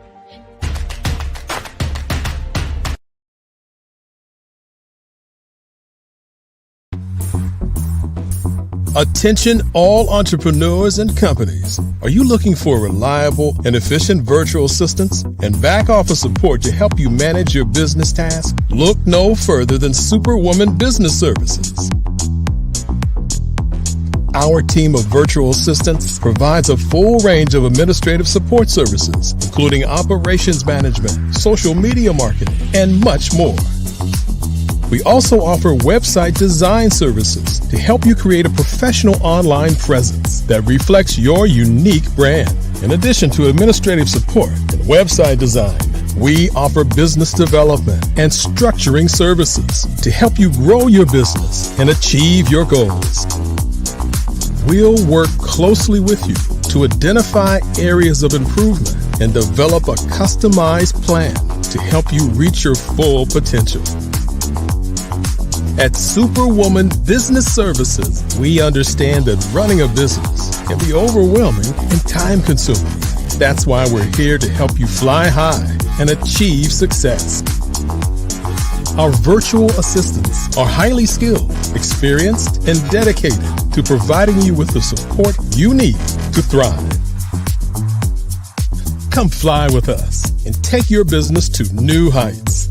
Let us help you become the superhero entrepreneur you are meant to be.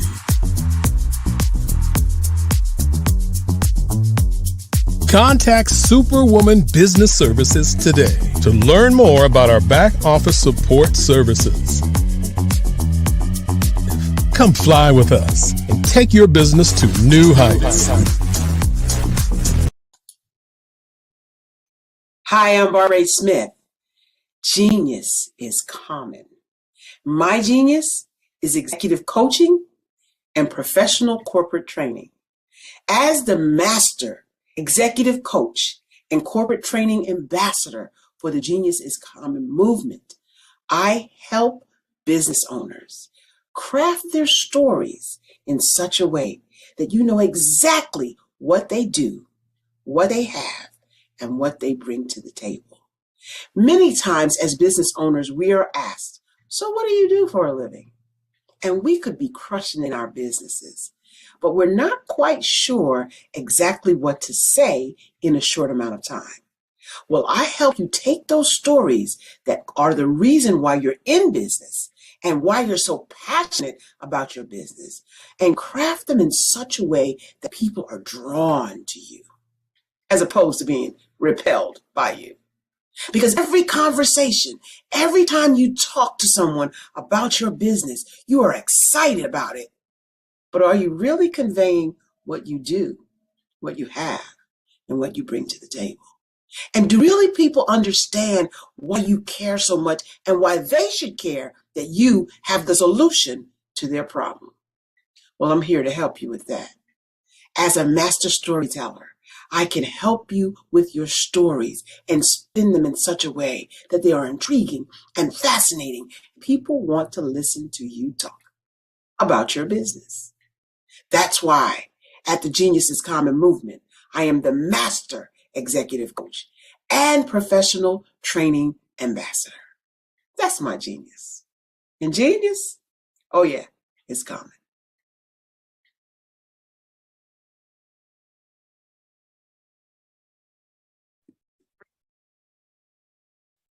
Hello, I'm Dr. Madeline Ann Lewis, President and CEO of the Executive Women's Success Institute. And my genius is helping women accelerate the path to success. You know, I was blessed to have strong women in my life who encouraged, motivated, and pushed me to do my best and to never even think about giving up on my dreams. So I say to women, we must show up to rise up. We have talents and potential, but who will see them if we don't speak up and get noticed? I know that women are a tremendous resource on this planet, and there is nothing more fulfilling than helping a woman tap into her full potential. I do this because I want to be a part of helping as many women as I can to show up, to rise up. I do this because genius is common.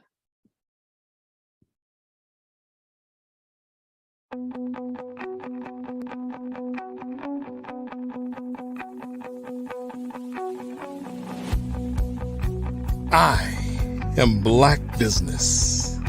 From the moment I wake until the time I sleep. Yes, I am Black Business.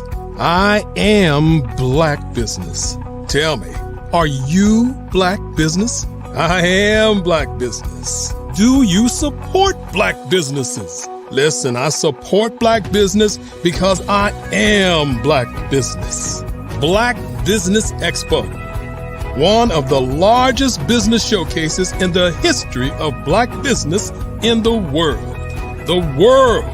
Sign up today at www.blackbusinessexpousa.com or call 919-308-9090. I am Black Business.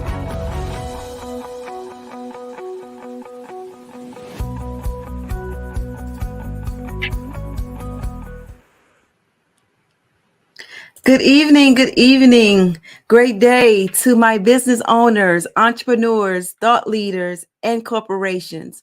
Welcome to the Black Business Network. My name is LaShawn Powell. I am a certified event planner and the owner of Eventfully Yours, Sean, EYS, Event Planning and Event Management Services.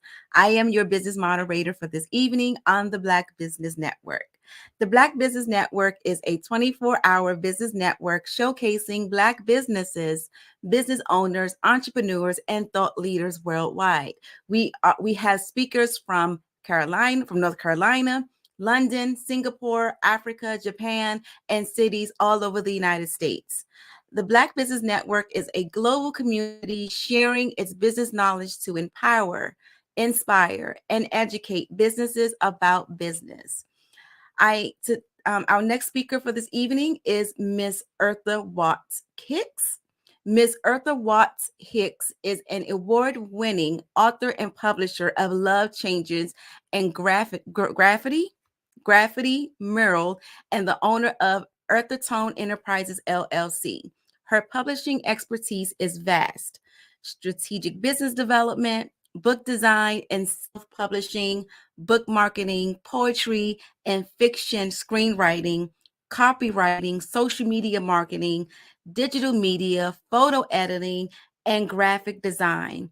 Eartha has worked with blackpr.com and Harlem World Magazine. Eartha Watts Hicks is an active member of the legendary Harlem Writers Guild and the creator of the A Planner is a Girl's Best Friend Planner series. It is my honor and pleasure to present to you Miss Eartha Watts Hicks. Hello, good afternoon, or good evening, rather. Happy Easter. Good evening. Good evening. Thank you for joining us. All right. So this evening, we're going to do a fireside chat. Are you ready? Oh, yes, I am. All right, let's get to it. All right. First question, Miss Watts Hicks. How long have you been using planners? Oh, I started using planners in 1988. I was actually, I was a full-time student, and I was also working full-time at a bank. And I had a full-time class schedule, and I was also on student government. I was student government vice president. So to squeeze everything that I was doing within the course of a day and make it to my class on time, I had to find those pockets of time during the day where I needed to do my homework, pay my bills, get to work, do my grocery shopping, even though I was in college, but my class schedule made it so that I had no time in the cafeteria. So I literally had to provide my own meals, make it to work, make it to class on time, get back and forth, and I couldn't miss a bus, and I had no spare time at all. So around that time, I had grabbed a copy of an American Express planner that was very expensive. It was a leather-bound planner that had my name embossed in silver by American Express, and it cost me somewhere in the neighborhood of about $100, which was a lot of money back in the 80s. So what I did was I bought this planner and I planned out my weeks and my months in advance so that I knew what I needed to do when I had projects, because I was an accounting major. We had accounting projects that we needed to do. And for me to stay on top of my grades, I had to make library time because the library closed at a certain time. And then I had to make time to get my papers done. And all of it was a lot, but the planner definitely helped me squeeze everything into my week. So it's been almost 40 years. Okay. All right. I don't want to tell my age, but okay, 40 years. Okay. All right. So I actually have a question that's not in the series of questions. Can you explain to us what a planner is? Yes. Well, planners are typically like a little calendar book. Sometimes it's just a month at a glance with some note pages. Sometimes it's a weekly planner, like day timers, where they'll do a day by day or week by week. What I do is I publish planners that are in a book form, in hardcover and softcover. And I personally like the hybrid of a weekly planner and a monthly planner. Okay. I'll do a month at a glance, and then I'll do a weekly timetable, and then I'll do like inspired quotes here and there. And then I also infuse resources and activity sheets that are geared towards women's empowerment. And, for us, being that these types of books were never made available, focused specifically on women of color, I do mine geared and targeted and marketed and with the imagery of Black women. Nice. Okay. Listen, I can relate because I'm an event planner, so I know how important a planner can be to your everyday life and the way that you move and just maneuver around, things, because we all know life be lifing, right? So I know how important a planner can be. It could be a lifesaver. Okay. All right. So what are when and why did you start to design planners? Well, I had purchased a red Coach binder, which was a small 3-ring binder. And, being that the design was so chic, prior to me designing this planner for myself, I designed my daughter's loose leaf paper. I was a stay-at-home mom and my kids were in Catholic school. So, I had to sort of tighten my belt, so to speak. So where I didn't have necessarily the money to do, the more lavish things, I had the skill set to do very specific things that would set her apart. So I remember I had designed customized, personalized loose leaf paper for my daughter. So, where everyone else had plain loose leaf paper in their binder, my daughter had Winnie the Pooh chasing the honey with a message saying, "Marak, help me save my honey." So, and my daughter's name very specifically in the caption of the loose leaf paper. And what I would do is for like family members, I would do that for them as well. But it was something very, very niche, very specific. And it was a personal touch that, was one of those mommy things that I would do for her. So having done that for my daughter, her own personalized loose leaf with her own very unique name. And I did that for her because we would go and get like little license plates and things and personalized items and like little novelty stores, and they would never have her name, because her name was very uniquely spelled. They would have Monique, they would have Michelle, they would have Mary, they would have Marie, but they would never have Miraque. So that being the case, I designed and made her own loose leaf paper just for her. And with that skill set, I decided to do my own planner sheets for my own, little leather bound binder. So from there, I had my own calendar, my own planner. And I had wanted to do one very specifically for my mentor, who was my editor when she was turning 80. And I had bought her a similar binder, leather, and there was something so intimidating about it that I just couldn't do it. I got stuck. And I got stuck because I had this grandiose vision of what I wanted to do and how I wanted to personalize each page.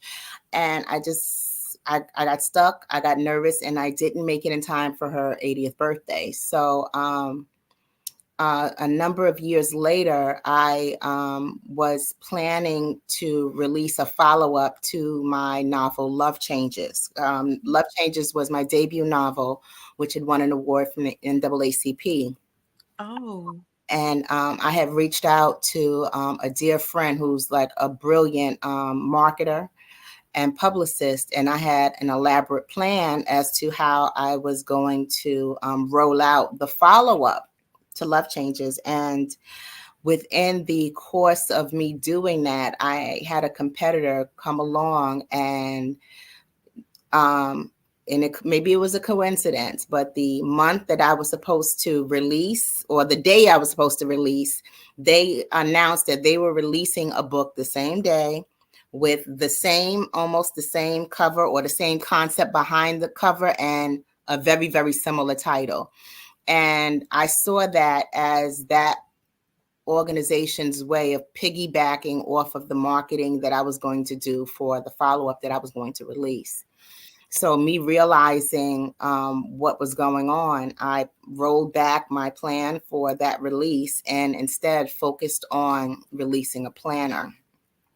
Okay. And under those circumstances, that planner took me roughly, I want to say 2 weeks to design and publish. And I say it was because of adrenaline. Adrenaline is a motivator. So, with that being the case, I had designed the planner and I rolled it out and released it. And it went from there. I designed the first one, which was a planner as a girl's best friend. And then I designed the next one, which was the Everyday Excellence Student Planner featuring Soleil West. And this is a hardcover version of the first planner. Okay. Planners. Beautiful. Yes. And I've gotten I've added a few special treats into the most recent one, which is now done in royal blue, which is this one. Oh my goodness. That is beautiful. Well, thank you. So Yes. Okay. All right. And I think you touched on this, but what are some of the highlights of you publishing, of your publishing business? What are some of the highlights? Well, one of the highlights was within 6 months of me publishing the planner series, I won the Columbia University Business Pitch Competition, and I won first place. Congratulations! So, yes, that was definitely an honor, and it was an honor in that it was a huge surprise, and it was right on time. Because it was right on time. Let me just, start there. And also the Planner as a Girl's Best Friend was endorsed by Edible Arrangements as a gift for all occasions, a great gift for all occasions. And I was also highlighted by Vista Print as a Black-owned business. So, and I was also I'm going to say supported by my local T-Mobile store. Who allowed me to do a partner vending event with their store, which was wonderful because, hypothetically, not even hypothetically, the planner is pink. It's the same colors. So it was like a nice collaborative kind of day. It was on brand and it was just wonderful. It was a hot pink fuchsia day. And out there in the nice golden sun, presenting with the planners and, introducing myself and my brand to different people. So that was an honor for my local T-Mobile store. So that was beautiful. All right. I love it. I'm getting some major inspiration from you right now. sis. I am. Okay. So you said that it's a series of planners. So how many planners are in your series? Well, there each planner has a companion journal. Okay. So there is the planner is the girl's best friend, the paperback, and then that edition also has a hardcover. And then now there is a royal blue hardcover. I have Embrace Yourself, which is a self-care version of a planner is a girl's best friend, and which is the orange. And it will be having a hardcover edition coming for that one very shortly. There's the Everyday Excellence Student Planner featuring runway model Soleil West, who just celebrated a birthday. Happy birthday, Soleil.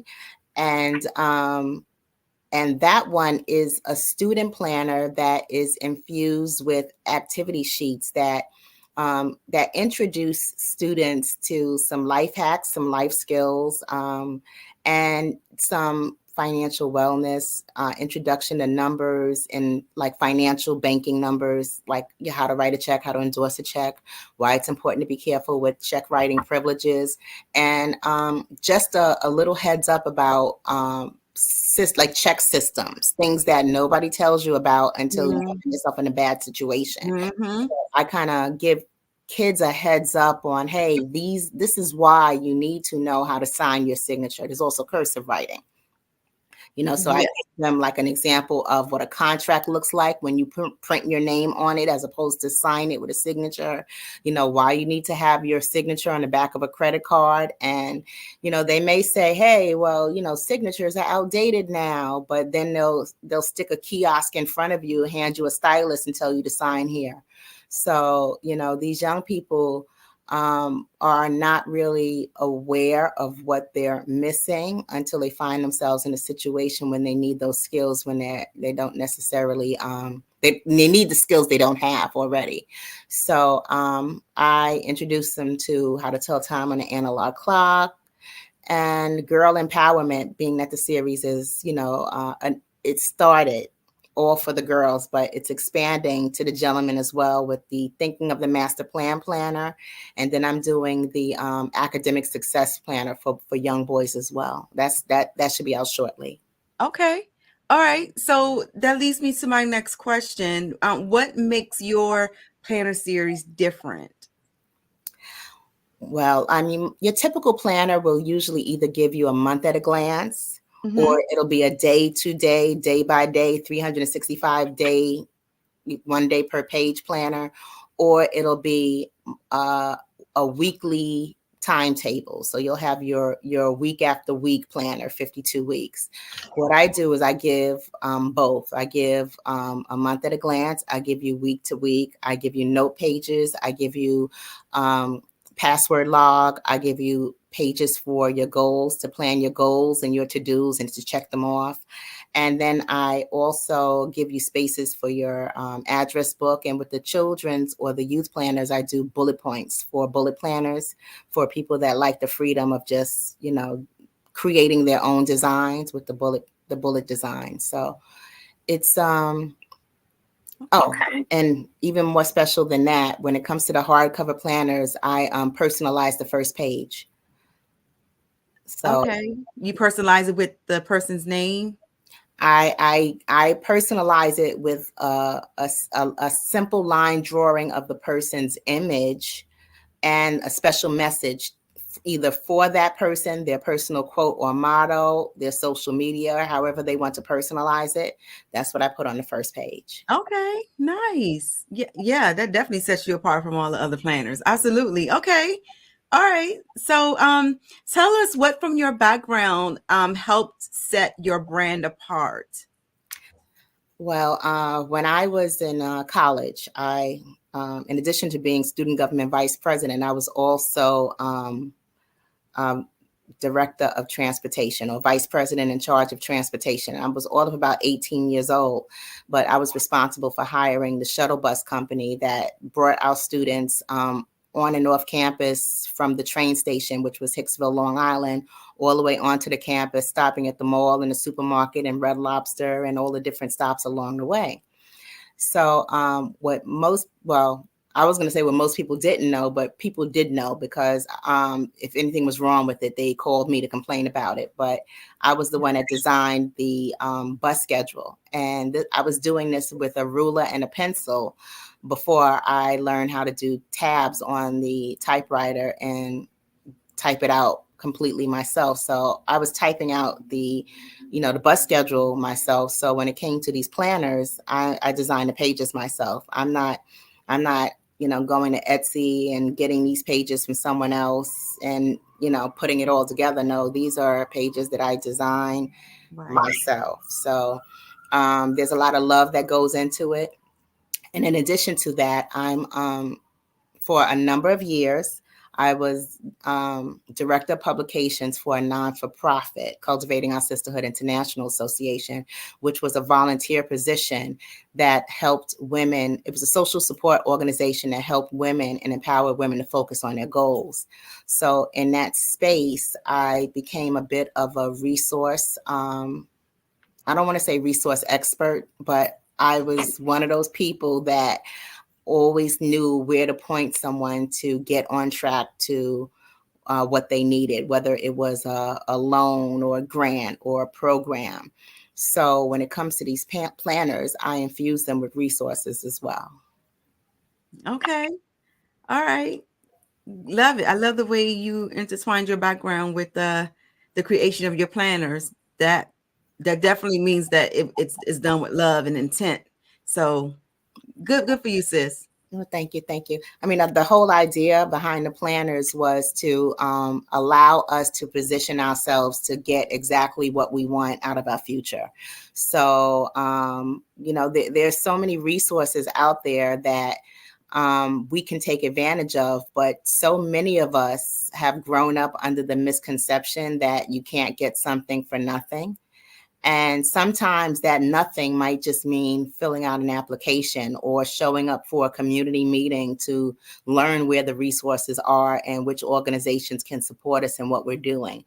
Because there are resources out there, whether we realize it or not. And sometimes that doing something for nothing is just a matter of connecting with the people who are organizing to do those very same things. Absolutely. Being in the right place at the right time, connecting with the right people who's in a position, like you said, to point you in the right direction, give you the guidance, the info, and the resources you need.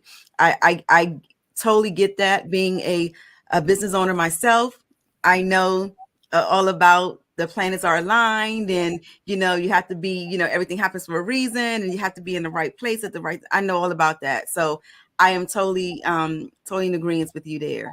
Okay. All right. So what are some of the challenges that you endured? Oh, well, shortly after publishing my novel, Love Changes. So I published Love Changes in 2013. And like within the first 6 months, I won an award from the NAACP. I was endorsed by the New York Amsterdam News. So there was like a series of just events that I had to keep up with, one after the other. And then I suffered a hand injury in the kitchen. And it was a serious hand injury, and it was 22 stitches. So, yeah. So, in dealing with that hand injury, I'm still a writer. Oh no. Yeah, so with that being one of my challenges, it taught me to focus my energy on exactly what I want to focus my energy on. Because, I had a good amount of time where if I was typing, I was in pain. So I was like, okay, well, if I'm typing, this is going to be something I really want to type because I wasn't going to stop typing. Right. Yes. So with that being just one of the challenges, you would think that, okay, well, you're not going to experience other things because you have this challenge. Oh, no. It was like some of the other challenges as far as industry and competitors and all of that stuff. It just ramped up. So, I just had to kind of keep going. And even when it came down to my business, I had to find ways to get creative, find ways to keep the cash flow in. Right. And that went even so far as me setting up a table, finding a nice convenient spot where I would grab customers on their way into work and on their way home and just sell them books. And I had to, get creative, so to speak. But in addition to that, I'm doing book events. I'm doing the Harlem Book Fair, the Brooklyn Book Fair. I'm doing the Langston Hughes Book Fair for their Kwanzaa event. I was doing the the Delta Sigma Theta Book Fair here in New York, which was amazing. So there must have been maybe, I want to say 6 to 8 different events that I was doing regularly. And then I always had family members or other people who are friends in the industry always say, well, hey, there's this event, there's that event. So I would find myself at the Black College Tour vending there, and it would just be something last minute, or the Congressional Black Caucus. I've done them twice, Okay. so it's there were challenges, and sometimes the challenge is how to keep the cash flow in sync so that I can afford these vending situations and just keep that whole cycle going. And there were organizations that I would be a part of that would like Project Enterprise, which was, I say it was my favorite because that was where I dug my heels in, and I was thoroughly involved. I was center leader for 5 years. And when that network dissolved, that was a challenge. In that was, it was like, how could I put it? It was mentorship. It was it was like resources. It was almost like having someone hold your hand in your business journey. And even though I was the center leader, so I was the mentor to those in my center, the organization itself mentored me, as in if I needed legal advice, they were like, oh, well, Dorsey and Whitney, they're our attorneys. Or if I needed an accountant, they would say, oh, well, we have this accountant that we'd use. Oh, if I needed this, so any challenge that I would face in the early stages up until about 2015, Project Enterprise was always right there in response to whatever need that I had. They always had a recommendation. Even if it came down to, me needing X amount of dollars, they would give me a loan and give me a payment schedule, and I would pay that loan off. But when Project Enterprise dissolved, I had to find other ways to fund these different projects and these different things. And, it was like, as you say, growing up quick. And that was a growing up quick kind of lesson, because that support network that I really relied on, I no longer had access to them. And I've tried others, but, that whole family environment that we had, insofar as a business network that Project Enterprise provided, I have not seen that element anywhere else, at least not yet, at least not to that extent.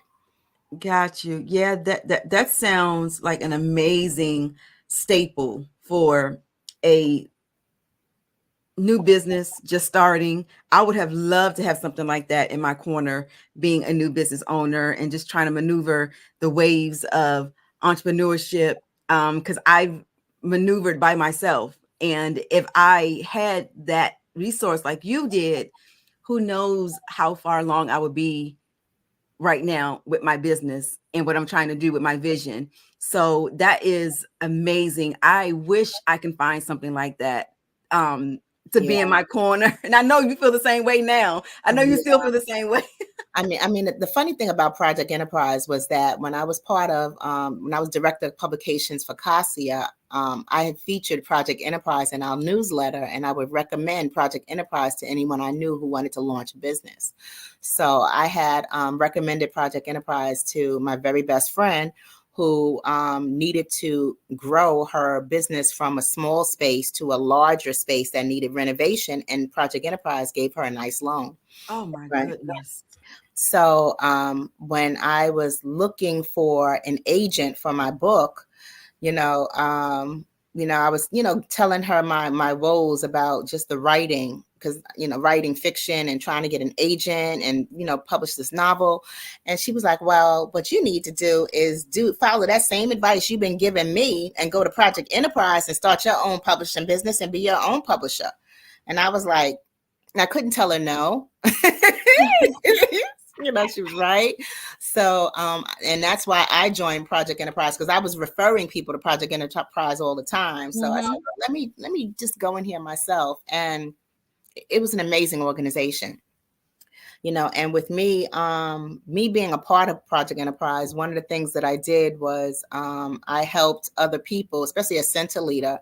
I was the writer. So if somebody needed a bio brushed up for their business presentation, I would brush up bios here and there, or I would help them frame their marketing language a little bit differently, or press releases. It was, it kind of went hand in hand. But in addition to that, Project Enterprise was the organization that taught me how to diversify my offerings. Because when I went into Project Enterprise, with the hopes of publishing one novel, Love Changes. I was like, I want novel. I'm an author. I'm a novelist. I write chapters. And they were like, okay, so how else do you plan on making money? And I said, selling books. Okay. How else do you plan on making money? So they were like, okay, with your skill set of being an author, you're also a writer. What else can you do with those writing skills? And that was the gift. From there, I went on to just diversify and do so many other things. And that was a gift. Okay. All right. So we have 3 more minutes left, but I wanted to give you the opportunity to tell us what your book is about. Love Changes. Just really quick, give us like a snapshot of what that book is about.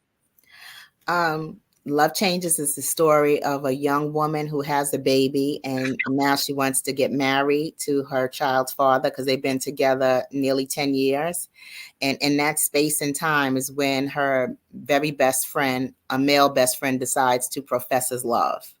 Oh. So it turns into a very messy baby mama drama, families don't get along, love triangle. Okay. Oh, that sounds like a novel I would like to take part in. Okay. All right. With that being said, tell us how we can connect with you. Tell us where we can find your planners. Tell us where we can find the book, and tell us how we can get in contact with you. You can get in contact with me across social media at Eartha Tone. So like Earth Tone is a color. I am Eartha with an A, like Eartha Kitt. I'm Eartha Tone, all across social media. Okay. Also Amazon, you can look for Eartha Tone books, or actually the best way is look me up by name on Google. Eartha Watts Hicks, Love Changes. Boom, you're going to find me on Amazon, Barnes & Noble, Walmart, and Target. Now, when it comes to my planners, I have a nice little neat website, www.aplannerisagirlsbestfriend.com. Okay. Well, listen, it was a pleasure meeting you, a pleasure vibing with you. Thank you so much for coming on and sharing your story with us. And I'm definitely going to check you out, sis. Definitely.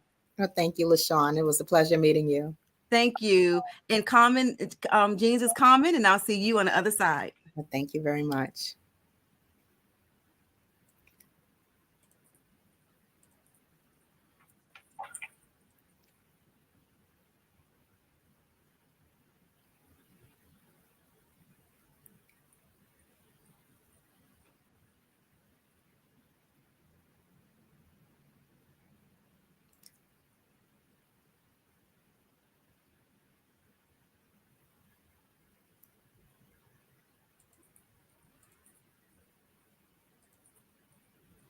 Hopefully.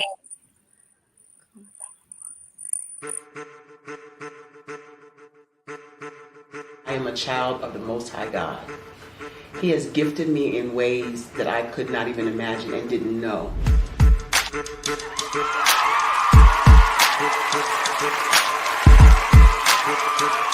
There was a time when I didn't know who I was. I listened to other people tell me who I should be, what I should do. I listened to people telling me that I should be a boutique owner, that I should be a construction manager, that I should be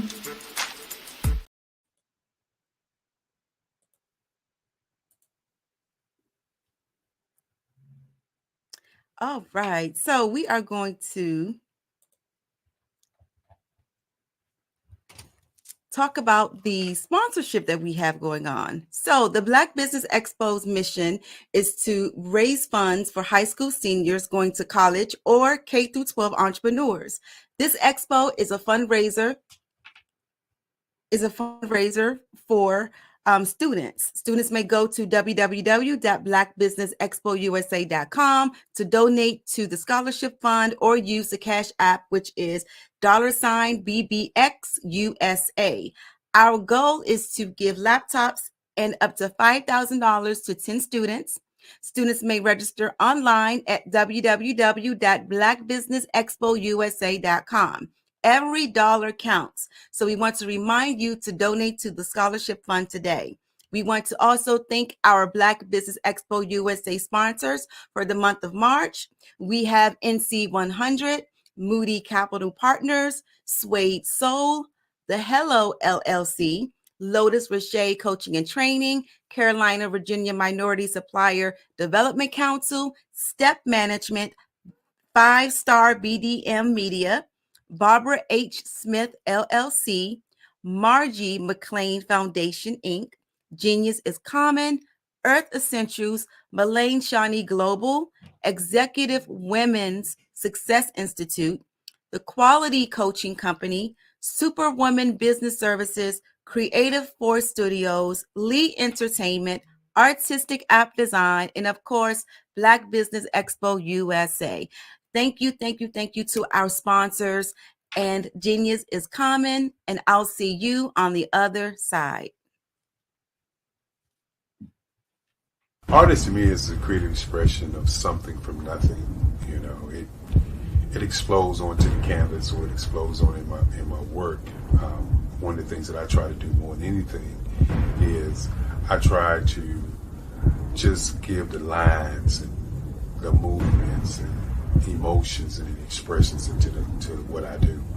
Art really means to me a chance to express how I feel deep down inside.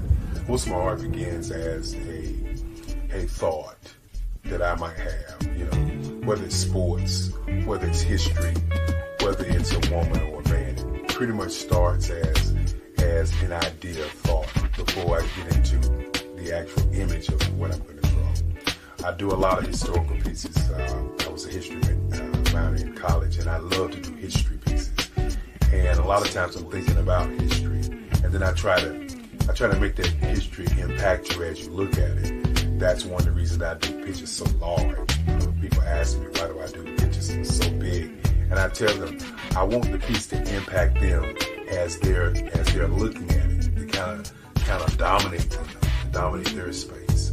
And most of my pieces I try to do off page. I don't try to do anything that's going to be in those four corners or in a square. And I want your imagination to be a part of the piece that you're looking at.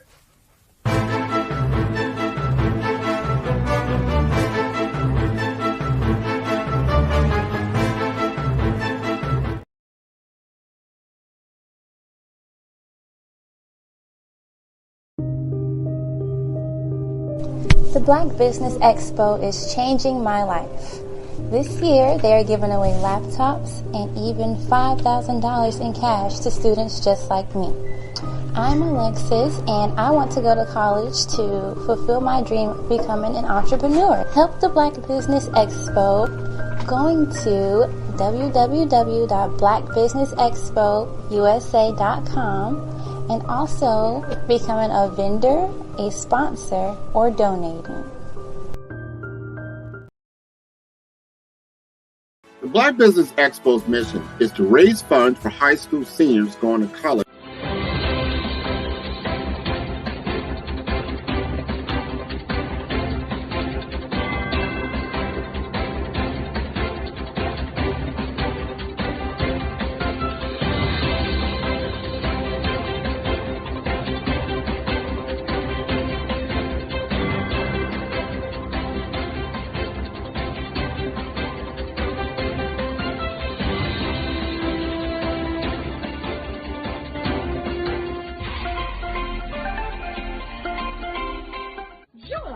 Dr. Eric Kelly III and a host of phenomenal speakers from all around the globe for this 7-day virtual event that you don't want to miss. The mission of the Black Business Expo is to raise scholarship money from kids all the way from high school, all the way from college. The Black Business Olympics is one of the largest Black business showcases in the world. It is an opportunity for businesses and companies to showcase their businesses globally. We are going to be giving away laptops up to $5,000 away to students. Again, I'm Olivia Appleberry, the founder of 2 Cents Finance and one of the speakers for the expo. I am so excited to see you there. For more info, go to www.blackbusinessexpousa.com or call 919-308-9090 and hope to see you there. I am Black Business. From the moment I wake until the time I sleep. Yes, I am Black Business. I am Black Business. Tell me, are you Black Business? I am Black Business. Do you support Black businesses? Listen, I support Black business because I am Black Business.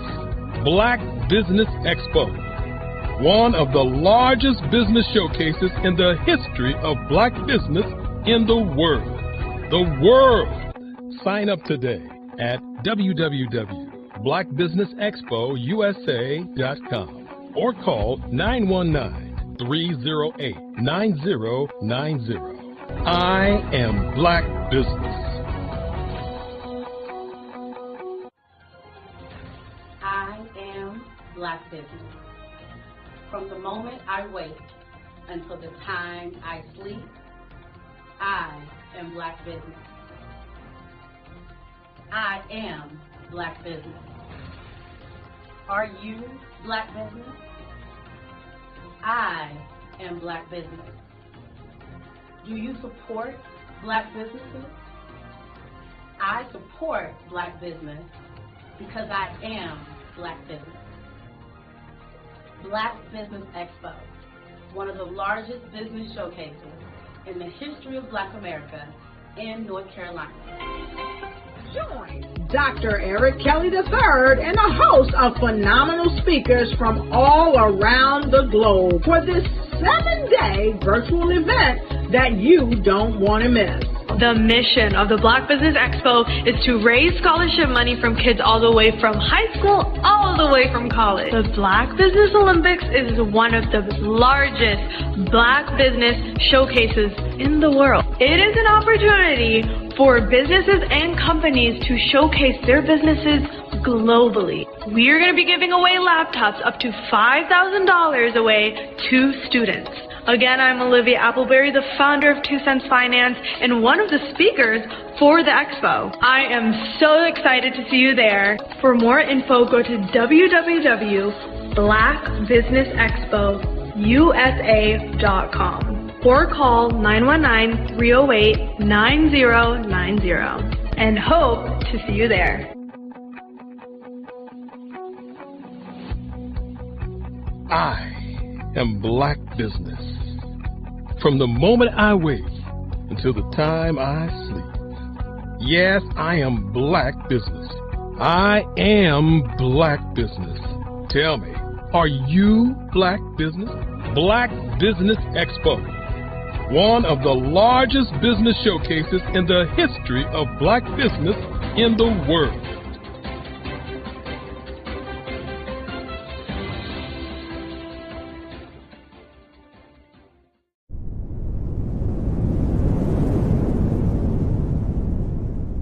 Artist to me is a creative expression of something from nothing. You know, it explodes onto the canvas, or it explodes on in my work. One of the things that I try to do more than anything is I try to just give the lines and the movements and emotions and expressions into what I do. Art really means to me a chance to express how I feel deep down inside. Most of my art begins as a a thought that I might have, whether it's sports, whether it's history, whether it's a woman or a man. It pretty much starts as an idea of thought before I get into the actual image of what I'm going to draw. I do a lot of historical pieces. I was a history minor in college, and I love to do history pieces. And a lot of times I'm thinking about history, and then I try to make that history impact you as you look at it. That's one of the reasons I do pictures so large. People ask me, why do I do the pictures so big? And I tell them, I want the piece to impact them as they're looking at it, to kind of dominate them, dominate their space. And most of my pieces I try to do off page. I don't try to do anything that's going to be in those four corners or in a square. And I want your imagination to be a part of the piece that you're looking at.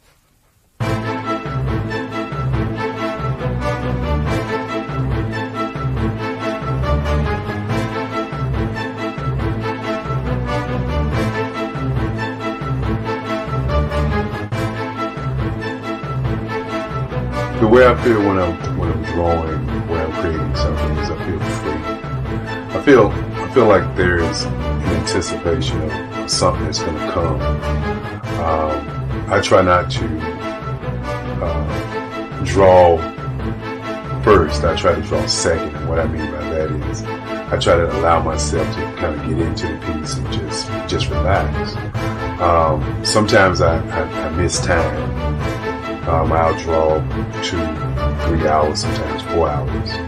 And while I'm drawing, it's just a free. I just feel free. I mean, I feel like time stands still.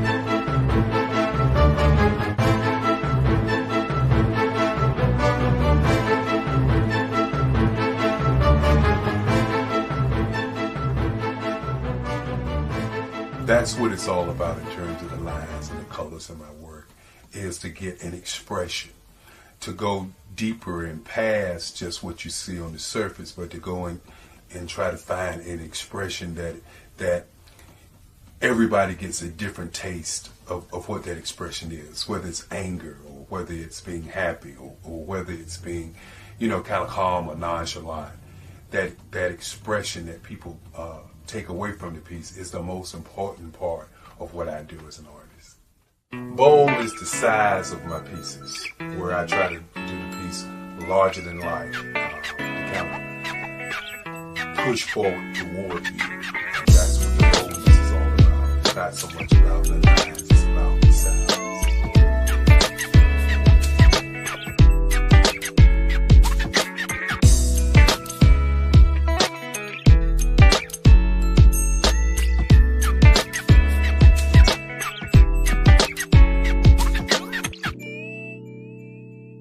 The Face of Change art show is inspired by my mother, but more importantly, it's a historical moment in time as the pieces depict different emotions and expressions of Barack Obama.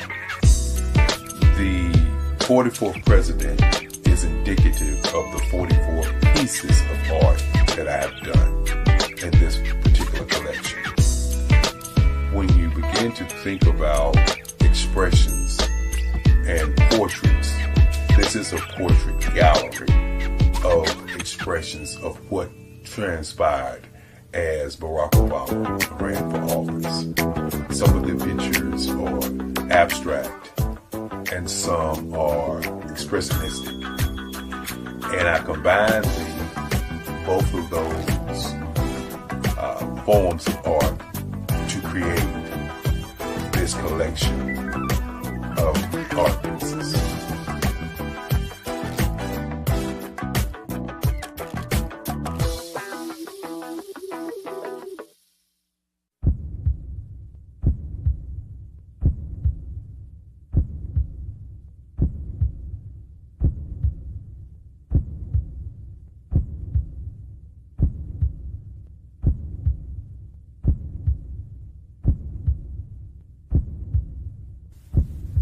overcomer, brilliant, ambitious, motivated, awesome, Obama.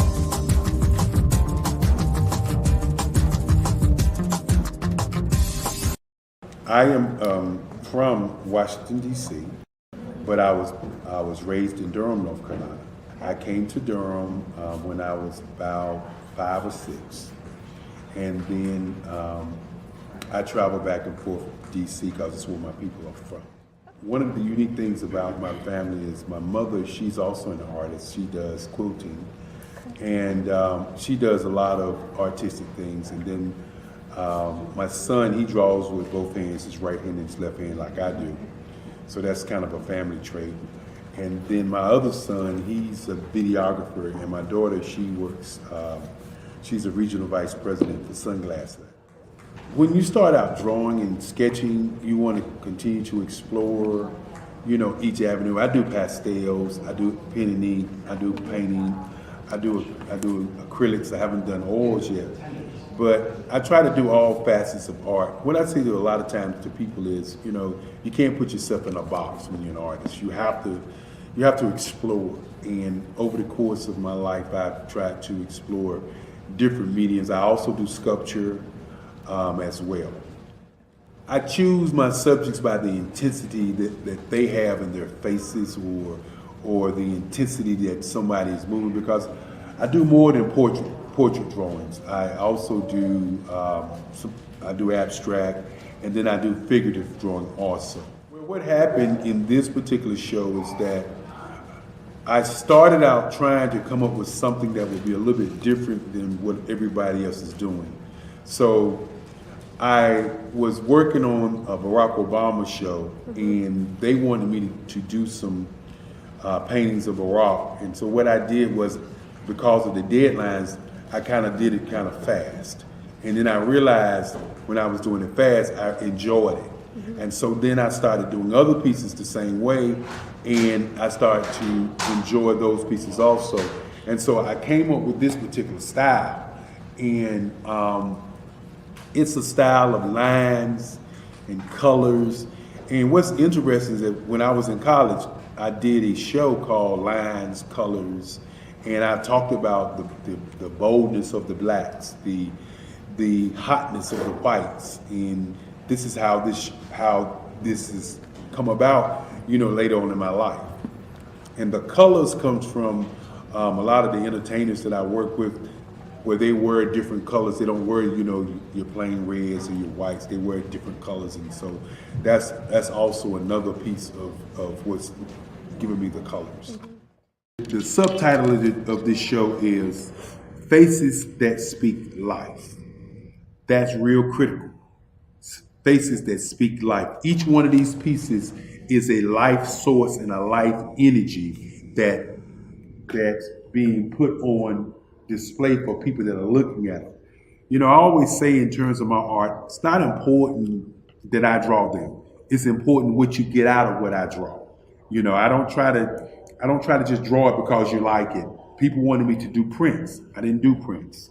You know, people asked me to do different people, but the people that I choose are people that make a difference in the lives of people in the world. So the human landscape idea was, again, as I say, the lines represent your emotions, it represents your ideas, and it represents your journey as a human being. And that's why you get the different pieces and the different looks. And as you notice, I try not to do one look that looks alike another look. And that's what's the most important part of this show. Hello, I am Dr. Eric Kelly III, the visionary strategist and founder of the Black Business Olympics. I invite you to showcase your Black-owned businesses on the Black Business Network global stage. The Black Business Olympics is a global Black Business Network platform that propels Black-owned businesses into the international spotlight. By showcasing your business on the Black Business Olympics platform, you can reach a worldwide audience of potential customers, partners, and investors. You can also establish yourself as a thought leader and expert in your field, attract lucrative partnerships, and more speaking engagements. In addition, the Black Business Olympics platform provides a valuable opportunity to connect and collaborate with like-minded entrepreneurs and business professionals from around the world. This can lead to new business opportunities, ideas, and relationships. Finally, by sharing your story and expertise on the Black Business Olympics platform, you can inspire and empower others. This is a powerful way to make a positive impact on the world and leave a lasting legacy. If you are a Black-owned business owner, I encourage you to seize the opportunity to showcase your business on the Black Business Olympics platform. It is a once-in-a-lifetime opportunity to make an indelible mark on the world. Be one of the 1,000 visionary entrepreneurs who are changing students' lives, shaping industries, and leaving an unforgettable legacy for their families. Unleash your voice on our global stage and watch your business thrive. Black Business Olympics is one of the largest Black business showcases in the history of Black business in the world. Yes, the entire world. Just give me a call today at 919-308-9090.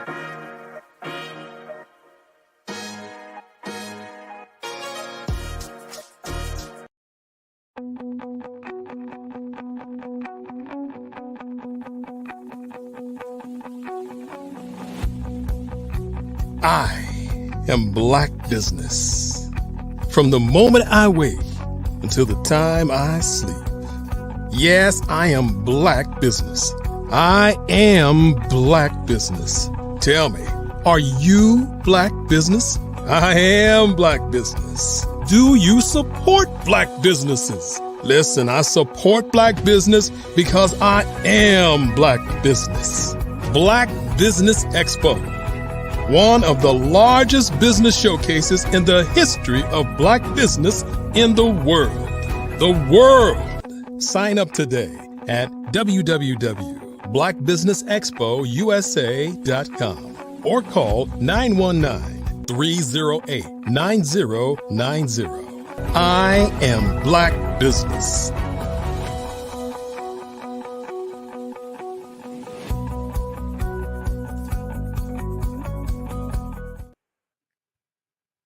Hello and good evening.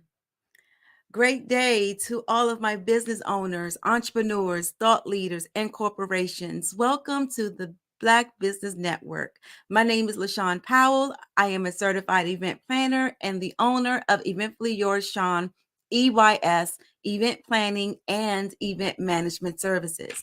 I am your business moderator for this evening on the Black Business Network.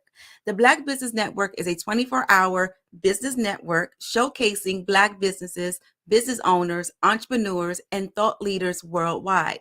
We have speakers from North Carolina, London, Singapore, Africa, Japan, and cities all over the United States. The Black Business Network is a global community sharing its business knowledge to empower, inspire, and educate businesses about business. So our final speaker for this evening is Dr. Eric Kelly III. It is with great honor and immense privilege that I introduce you to a visionary whose work transcends the boundaries of time and culture. Dr. Eric Kelly III, as one of the preeminent African-American artists of the last 3 decades. Dr. Kelly has not only carved a niche in the world of art, but has also been a beacon of inspiration and change. Furthermore, Dr. Kelly's contributions extend beyond the canvas. As the founder of the Black Business Olympics, he has created a platform that uplifts and empowers, fostering a community where diversity, innovation, and excellence are celebrated. His vision and leadership have paved the way for a brighter and more inclusive future. Ladies and gentlemen, please join me in welcoming a true maestro, of the arts and a catalyst for business change and guiding light for generations to come. Dr. Eric Kelly III. Girl, I tell you, thank you, thank you, thank you, thank you. I know what you're thinking. But first of all, I want to thank you for taking out the time in your busy schedule all week and being a part of our team. And when we say team, we mean when we need something to happen, there are certain people who make those things happen. And I truly want to say to you, you are one of those people who make things happen. And for those of you who earlier had the opportunity to witness LaShawn Powers' presentation, you really, if you didn't see it, you missed a great presentation. But more importantly, if you're doing an event anywhere in the country, in the world, and you're looking for someone or a company or corporation who pays attention to detail, this is what EYS does. They pay attention to detail. A great company. Want to thank you for being a part of our team. And I look forward to all the great things that you're going to do. And as you always say, you want everybody to be a guest at their own event. And you know, that's got to be an outstanding feeling when you go to your event and you are a guest, which means that that is the highest level of event planning in the world. And again, as we say, genius is common. I'll see you on the other side. Thank you so very much. Good evening, everyone. How are you doing this evening? As we continue to say good evening, good day, a great day, because when you are global, it's good evening where I'm at, but it's daylight where some other people are. And then if you're in Australia, it's already the next day. Then how about China? How about Singapore? How about South Africa? And this is what we have done. When you look at the Black Business Olympics, you must look at the global society of speakers. As we continue to say, we're 24 hours, we're a global network. And many times you hear people talking about a global network, okay? And you wonder, what do they mean?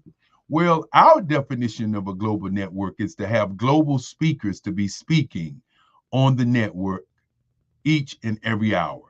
As you witness today and all week, we did 7 days a week. The first day of the week was empowerment, education. You know, the second day of the week was advertising, marketing, public relations, merchandising, and sales. The Wednesday was 64 ways to do your business on the internet. Thursday, diversity, equity, inclusion, and access to capital. And then, of course, Friday, Generation X versus Generation Z, how to bridge the digital and the generational divide. As we continue to talk about the average age here in North America is 27, Africa is 14, the UK is 26, and the numbers stay right in that space as we move forward. And then on yesterday, Black business and the culture. What's going on in Black business culture today? And then today, Black business and innovation. Black business and innovation, the future. And so this whole week, we've had over 100 speakers to speak from 8 o'clock in the morning to 8 o'clock in the evening. And as each one of these great participants came before you, they share with you their greatness. They share with you their business. They share with you the idea that if you're a young person, that you don't have to be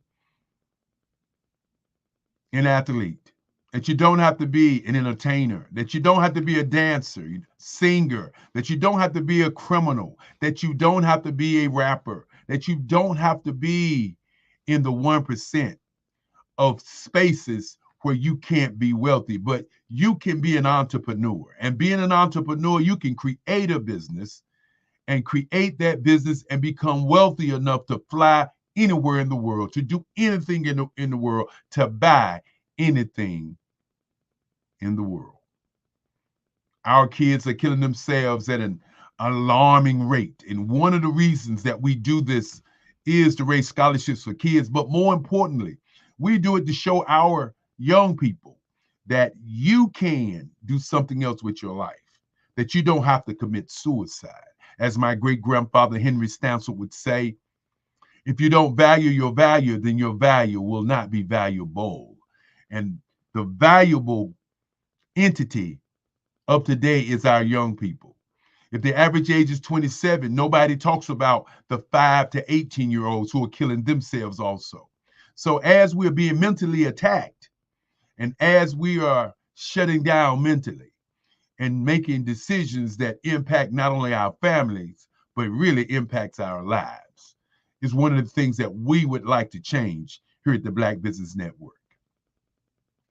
Before I start the last presentation, or my presentation, I want to do something that I think is valuable. I want to thank the audience first for sticking and staying with us all week long. I want to thank the audience who tuned in to see and witness these great speakers from all over the globe. I want to thank the audience first, because without the audience, there is no us.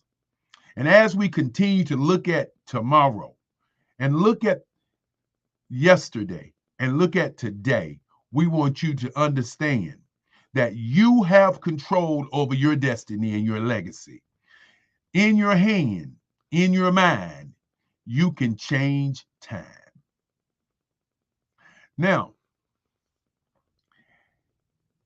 this evening, I want to take everybody back to 1900, to a time when I was 7 years old. And I was sitting in my bedroom in my great-grandfather's house, and he walked in and he said, "I want you to be a lawyer." I looked at my great-grandfather. I said, as a young kid, "Papa," as we called him, "I don't want to be a lawyer. I want to be an artist." And he said, "If you want to be an artist, where's your artwork?" And I went over to the bed and I pulled out some drawings, because I started drawing at 4 years old. My grandmother gave me an ink pen, and still today, I love to draw with an ink pen. And I showed him my work. And my great-grandfather said, "If you want to be an artist, then let's start a museum."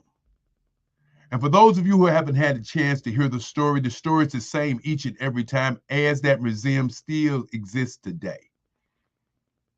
My great-grandfather said that I can only sell my artwork to collectors, not to give it away, to cherish it, to understand the value of it, and to also value it to the point where put the price on it that you feel is valuable.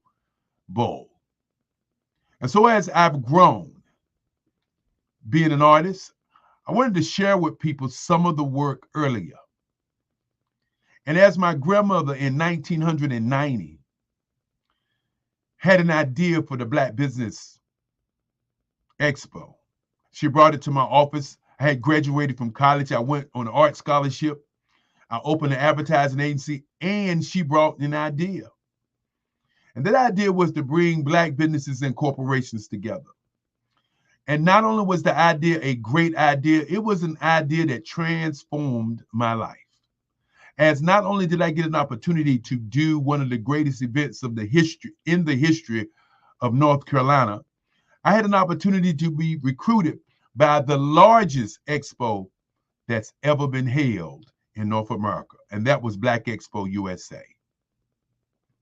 And so as we get here, and for those many years from 1990 to the 2000s, we did the expo in Durham, North Carolina at the Marriott downtown. It was called the Omni at one time, but at the Marriott, culminating with 350 businesses and some 3,000 to 5,000 people showing up to an event that raised scholarships for kids. And as the pandemic hit us, what did we do? Me and my mom sat around and we was thinking about what could we do to change what was going on. And as we thought about change, we thought about all the people that was at home. And I said, let's do an event like an Olympics, where we set up an event 7 days, and let's do it from 10 to 4. That was the original idea. Let's break it down like a business plan and teach business owners different aspects of their business by them listening to people talking on the topics of the different businesses, and so forth and so on. Many people say it would not work. It's going to be too long. You're talking about doing it from 10 to 4. But what happened was, when I began to call people, when I began to look out at my Rolodex of people who are in business, people started saying what time they wanted to speak. And as we sat back and looked at the names and the numbers of people who wanted to speak, we had speakers from 8 o'clock in the morning to 8 o'clock at night, 7 days a week in that October of the first one in 2020. And let's fast forward from 2020, then we went to quarterly, and those quarterly ones ended up being just as successful. And then we decided to do every other month. And then last year we did every month. And this year we are working on doing every 2 weeks. Next year we want to do every 3 weeks. The following year we want to do 4 weeks, to give us a 365-day, 24-hour Black business network, because our brand is Black business. Black-owned businesses are the businesses who speak on the platform. I want you to think about that for a minute. Companies and corporations still may advertise, they may have a presence, but we wanted to set a space for Black-owned business owners to get together and talk about their business. Thank you. Thank you for all the people who said it wouldn't work. Thank you for all the people who worked on this project initially. Want to thank people like Maxine Phillips McCoy, a young lady who was tirelessly working on this project. Want to thank Angel Green. Want to thank Sharon. Want to thank, and I want to just take a moment and say this lady's name. Want to thank Margie McLean. Want to thank people who were in the beginning of this process, who have moved on to doing great things in their businesses, but were what I would say stalwarts to make this thing happen. Want to thank Kimberly McLean. As Kimberly McLean worked in 2020 and still is working behind the scenes today. One of the few members of what I call the Great Eight that's still working with me today. I want to first of all begin by thanking again Henry Stansel, my great-grandfather. He was my motivation. He always said the number one thing in this world was to think. Number two was to sail. I want you to hear what I said. He said number one was to think, but he said number two was to sail. Number three was to research. And he said number four was energy. Always have it. Always utilize your energy, every ounce of it, every day. Because you don't get a do-over. You don't know the day or the hour. I want to thank Lovella Stansel Kelly, my grandmother who raised me here in Durham, North Carolina, who brought me to Durham, North Carolina, for me to witness the second Black Wall Street in the world. Yes, there were other Black Wall Streets, Oklahoma, of course, Seneca City in New York City. You know, Oakland and LA had Black Wall Streets. But here in Durham, North Carolina, a place where I could walk from my house, from my grandfather's house, down to Pettigrew Street and see the Regal Theater, to see WAFR Black radio station, could see the service printing company. Oh my goodness, 103 businesses was on that street on Pettigrew Street. Even though we still reflect and think about Black Wall Street on Paris Street, where North Carolina Mutual Life Insurance Company was, where Mechanics and Farmers Bank was, and of course, where Kelly Worldwide was for some 15 years. Yes, indeed. Want to thank Frances Cagle, my mother, who made sure that I always think about other people instead of just always thinking about myself. As she always say, write it down. And so I wrote things down tonight so that I will make sure I wouldn't forget anything, Mom. Want to thank my sisters. Want to thank Esther Cheryl. I know she didn't want me to say the Esther part, but I want to thank my sister, Cheryl, who cooks for me, who makes sure that during the time this whole week that there's food so I don't have to worry about eating all week. She's the chef of the family. Want to thank Lisa, Crystal Williams, as she believes in me, and as she always says, don't let them get you down. Do it regardless of how they feel, because it's your feeling. She said, this is something that you live, keep living. And that's what I do each and every day. Want to thank Frida Reddish, my little sister, you know, a proud sponsor of the Black Business Olympics. Always got to say that. And then, of course, Al Cagle, Mr. Critical, the smart one, who always asks the question, what are you doing and how are you going to make some money with it? Love him to death. And as I continue to talk about thanking people, I want to thank the core team of folk who really are behind the scenes and make this happen. I want to thank our Chief of Operations, Maroc Hicks. Maroc Hicks came to us, and she's been a lightning rod to ensure that all of our speakers know what time they're supposed to speak, all of our scripts are in place, and all of the things that we need to operate, as I continue to say, this billion-dollar business.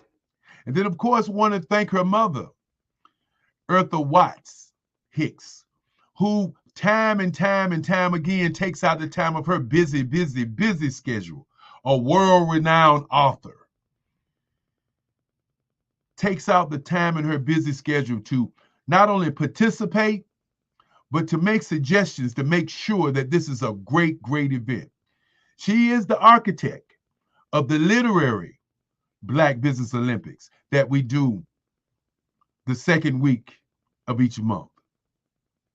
Of course, as I begin to thank people, I want to thank Grant McGaw, who couldn't be with us this evening. Want to send my condolences out to him and his family as they go through their trials. Definitely want to thank Sidney Wormsby. Want to definitely thank team members first, because without a team, you can't get anything done. Want to thank Carrie Jackson out of Fayetteville, North Carolina. Want to definitely thank her for the great work she does, but we definitely want to thank LaShawn Powell. Want to thank Andre Adams and RJ Stevenson, a young man who's planning on collaborating with us and working with us. Want to thank Unissa Kamara out of London, who we're making a partnership and a collaboration to work with his global network for speakers. You know, when I begin to talk about speakers, I got to say to each and every one, if you would like to be on our global network, make sure you get in touch with us, as we are open for all of the speakers all over the world. There are 5 places that we don't do. If you're in entertainment, if you're in sports, religion, politics, there are a tremendous amount of stations for that. And we will recommend stations for all of those areas. But our area is and will always be Black business. And so as I begin to say thank you, I want to begin to say to the most important people, not just anybody, but the most important, the moderators and the speakers all week long. I'm going to do my best to say all of them. Don't say your name, hold it to my head, but not to my heart, because I love each and every one of you.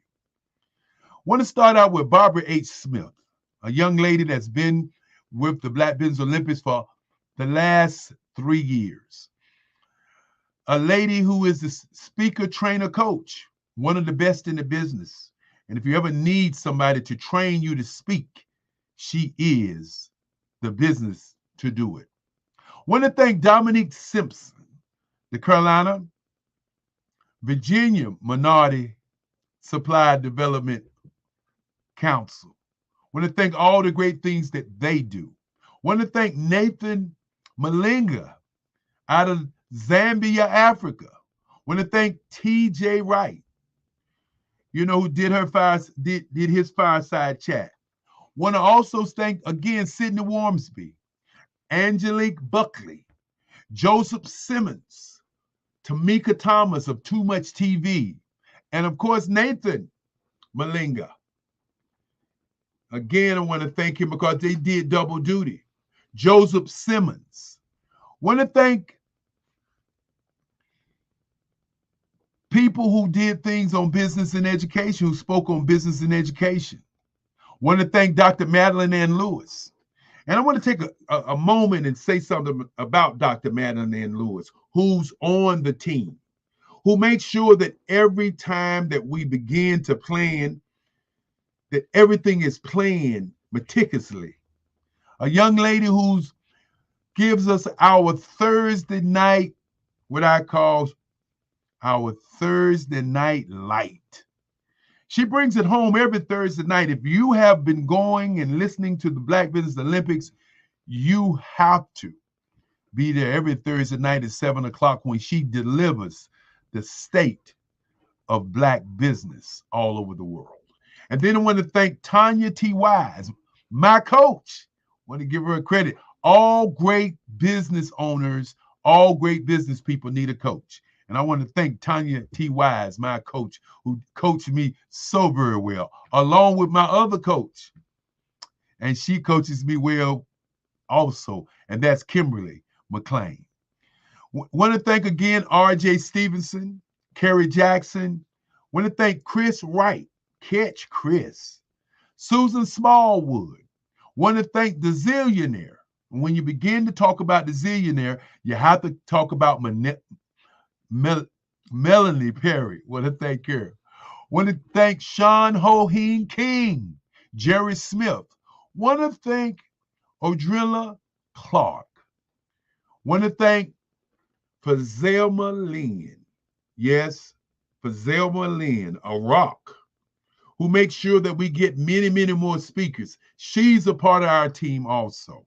As I begin to throw out the names of the people on the team, sometimes you may not say somebody's on the team, but I want to make sure that when I talk about Kerry Jackson, when I talk about F. Lynn, when I talk about Miss Powell, no matter what happens, they make it happen for all of us. Want to thank Dr. Carol Green, Renee Holtz. Want to thank her also. And Fazelma Lynn not only moderated, but she also spoke. Think about it for a moment. Moderating, speaking, and bringing speakers to a platform that changes people's lives. That's what it's all about. Want to thank Phil Newby, who was one of our moderators and who also was one of our esteemed speakers. The most important part of what I do is I don't let people not understand what this is about. When I begin to thank people, the reason I thank people is because people take out their time. They volunteer to share with our kids their greatness. What have you done with your greatness? Again, as we continue to thank people, I want to thank Andre Adams and her global team of young people who participated last month. I want to thank Tamira Giles. I want to thank Jacobson Sharma out of Australia. I want to thank Grant McGall from Omaha. Yes, indeed. I say it like that because I believe. Again, I want to thank Sydney Wormsby, a young lady who has been working with us tirelessly, young lady by the name of Cordelia Gaffar. Want to thank her for all the great things that she's done in making sure that we're doing a great, great show. Want to thank Marcus Williams. Marcus, the intelligence guy. Want to thank Mr. Evans. Want to again thank Andre Ward. As he came on, he moderated and he spoke about putting you on the boards of directors in Africa. The kind of speakers that we have are unprecedented. Want to thank Lee Vaughn, who moderated. And on yesterday, he also spoke about his company. And I hope you're seeing the way things are working out. We have people who understand speaking to the world, and we have people who understand moderating to the world. That brings me on Bakeka Blakemore, who does an outstanding job. Favorite Not TV, where entertainment lives. Make sure you lock in and lock on to her movement. Want to definitely thank her. Want to thank Eliza Dukes as she starts on her new project to change the world. And of course, as I continue, I definitely want to thank Billy D. Duke. Definitely want to thank Jaquel Tucker and Lee Clement. And want to thank Melvina Ford, who spoke and also moderated. Want to thank T. Nicole as our words of wisdom always is with her. Want to thank Dr. Alexis Weeks and the Doctor show that he put on last night. They talked about artificial intelligence for 2 hours. Unbelievable. Want to thank Pamela McKinney. Want to thank Renee Daughtry, as he says, Coach Renee Daughtry. Want to thank Lori Francis. Want to thank the beautiful Dr. Stephanie Audrey, who came in tonight to do a fireside chat, did one last night, as she continues to share with you her world. And as we move to Sunday, and as we move to the end of the thank yous, want to thank Carla Adams. Carla Adams, the young lady who handles our weekends. Not only does she speak, but she gets in touch with people. I want to thank Dr. LaToya Smalls. You know, I said earlier, Dr. Madeline Ann Lewis was a rock on us. She also speaks, and you always got to stop and talk about Dr. Madeline Ann Lewis, and she brought the pain, she brought the fire on Thursday night. One thing about the Black Business Olympics, you can go back and listen to each one of these speakers because we sent them out to about 22 different free spaces. Want to thank Sabrina Davison. Want to just thank all of the people who were a part of this great week. Want to thank you all. And I know many of you are probably going to say you didn't say everybody, and I probably did. But I do want to thank Felicia Ward. I probably didn't say everybody. But what I want to say is thank you to Taria Hodges. I probably didn't say everybody. But I want to say thank you to Virgil Hill. And I want to say thank you to his lovely wife, Michelle Boone Thornton. And that's Virgil Thornton. Forgive me, Virgil. Want to say thank you to both of them. Want to say thank you to a young lady out of Zambia by Faith Wajaru. Yes, I want to say thank you. And Michelle Manda, who talked about jewels in Africa and why Black businesses and Black people should come and join. Jacqueline Diaz. I hope you're getting my point. I hope you're understanding why I do what I do. I want to thank my mama. I want to thank my grandmother. I want to thank my great-grandfather. I want to thank them for allowing me to be in this chair, to be in this seat, to be thinking about how I can change the world with people. Many times people say you can take a horse to water, but you can't make him drink. I say that's a lie. Because if you take salt and put in that horse's mouth, he truly will drink. What salt are you to your community? Are you the horse, the entrepreneur that doing all of the work? Are you the rider of the horse, riding on the backs of somebody doing all the work? Are you the leader that's leading the horse to water? Or are you the product of the service? Are you the water?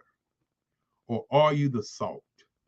I say this evening, become the salt of your day. Become the salt of your project. Become the salt of your business, and your clients will come to you. My great-grandfather used to say, don't ever put money first. Put the vision first. And when you put the vision first, guess what? You will get there every time. Tonight, I wanted to talk about mindset, mind state, mind shift, mind print, mind distractions, the billionaire, as I said, call it the $1 billion mind. You are a $1 billion mind. You're a $1 billion business. You got to think about yourself as a $1 billion entity. You're the only one that's you of you. What is going to be your time stamp?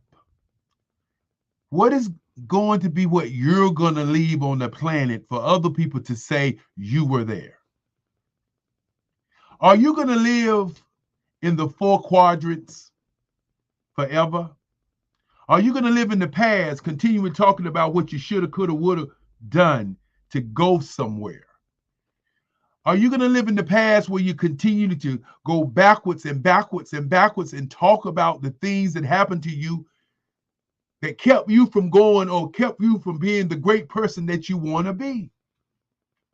Or are you going to live in the 2nd quadrant, which is reflection? Spend your life just reflecting on everything, reflecting on what you think the future is going to be, reflecting on the past, reflecting on what the day is going to be, just reflecting on anything and not moving forward? Or are you going to live in anxiety, worried about what the future holds for you, where the future is going to carry you, what's in the future? Are you actually going to get to the future? Or are you going to live in what I call happiness, and that's today? Are you going to live what you do and not do what you want to do? Many people just are doing something to earn money, but is it your life's goal? Is it your life? Are you living what you want to do?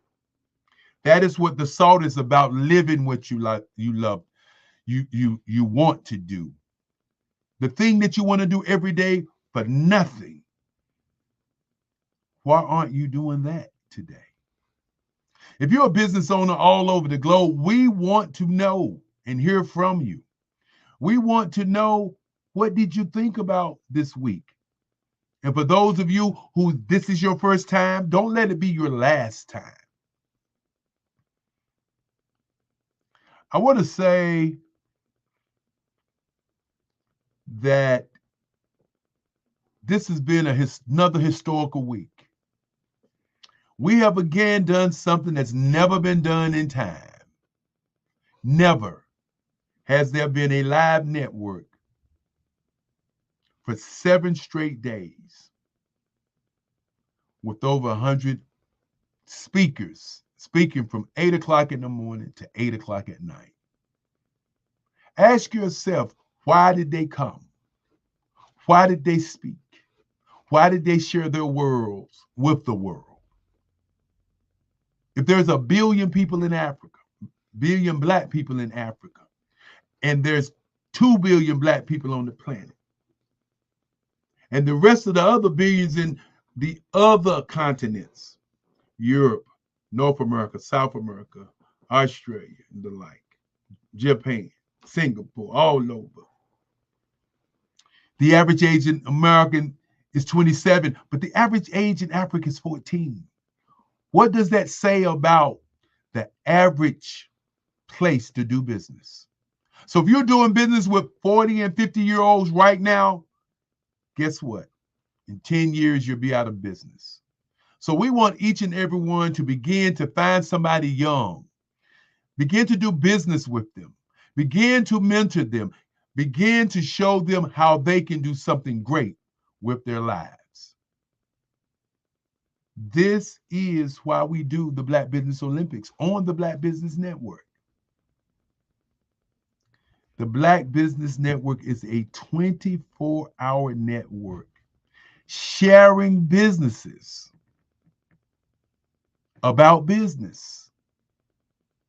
And as I said before, our brand is Black Business. So let's talk about the elephant in the room, fear. I want to leave you with the word fear this evening. I want you to ask yourself, what do you fear in business?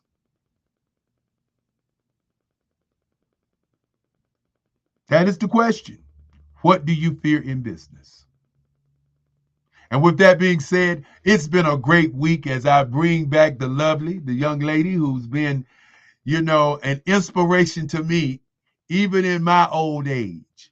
She has truly been very insightful, very brilliant, but more importantly, very, very detailed. Want to bring her back as we get ready to get out of here. I want to keep going on and on and on and on, but can you handle it? Because I truly can. Welcome back, LaShawn. How you doing? Great, Dr. Kelly. Thank you for having me back. And of course, I know you got a chance to ask one question. You get a chance for one question this evening. What is your question? Okay, so my question is, I think you already touched on this, but can you actually give us a little bit more background on your artistry? So I love your paintings. Like, I actually want one in my home. So can you just talk to us a little bit about that talent of yours? Well, LaShawn, that's something that happens a lot. People, when they see my art, they say, "Why are you doing business? What road did you take to get you over there with them business people?" And I tell them, my great grandfather. Yes. My art, you can go to my website, the Eric Kelly Museum, and on my website is where you can see my art. Okay. And I've been drawing, and I created my own style called Abstract Expressive. And what you don't see, but when you see it in person, I'm kind of doing sculpture with the painting on the canvas. So you have a lot of what I would call ridges that when you see it, you say, wait a minute. He actually painted lines on top of lines, on lines, on lines on his work. I call it the 3-line design. The 3-line design. The 3-line design. Girl, thank you for asking that question. And as you know, it's 7:59. And as we continue to say, thank you. And again, thank you to you. And for those who like to see that artwork, it is always available. EricKellyMuseum.org. And again, with nothing else to be said, you know what we're going to say? Genius is common. We'll see you on the other side. We? Who is we? I. My team would tell you, I always say I. And the reason I say I is because I will see you on the other side. And we want to thank, I didn't thank Bruce George, and I want to take a moment to thank Bruce George and the Genius is Common movement that's been with me I mean, for the last 5 years, the Genius is Common movement has been with me. You know, when I started this, I met a man by the name of Bruce George, and I want you to Google him, people. I want you to look him up. Look up the Genius is Common movement, because it's truly a movement that says that your genius that you have is common. And again, as we get out of here, we're going to say, I am Black business. From the moment I wake to the moment I sleep. Goodbye until the next time. And of course, we will be doing this again at the end of April. So stick and stay tuned until the next time. Bye-bye.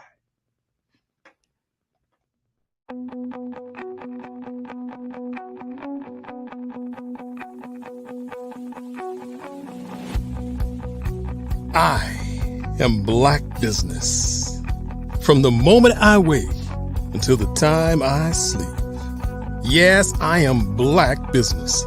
I am Black business. Tell me, are you Black business? I am Black business. Do you support Black businesses? Listen, I support Black business because I am Black business. Black Business Expo, one of the largest business showcases in the history of Black business in the world. The world. Sign up today at www.blackbusinessexpousa.com or call 919-308-9090. I am Black business.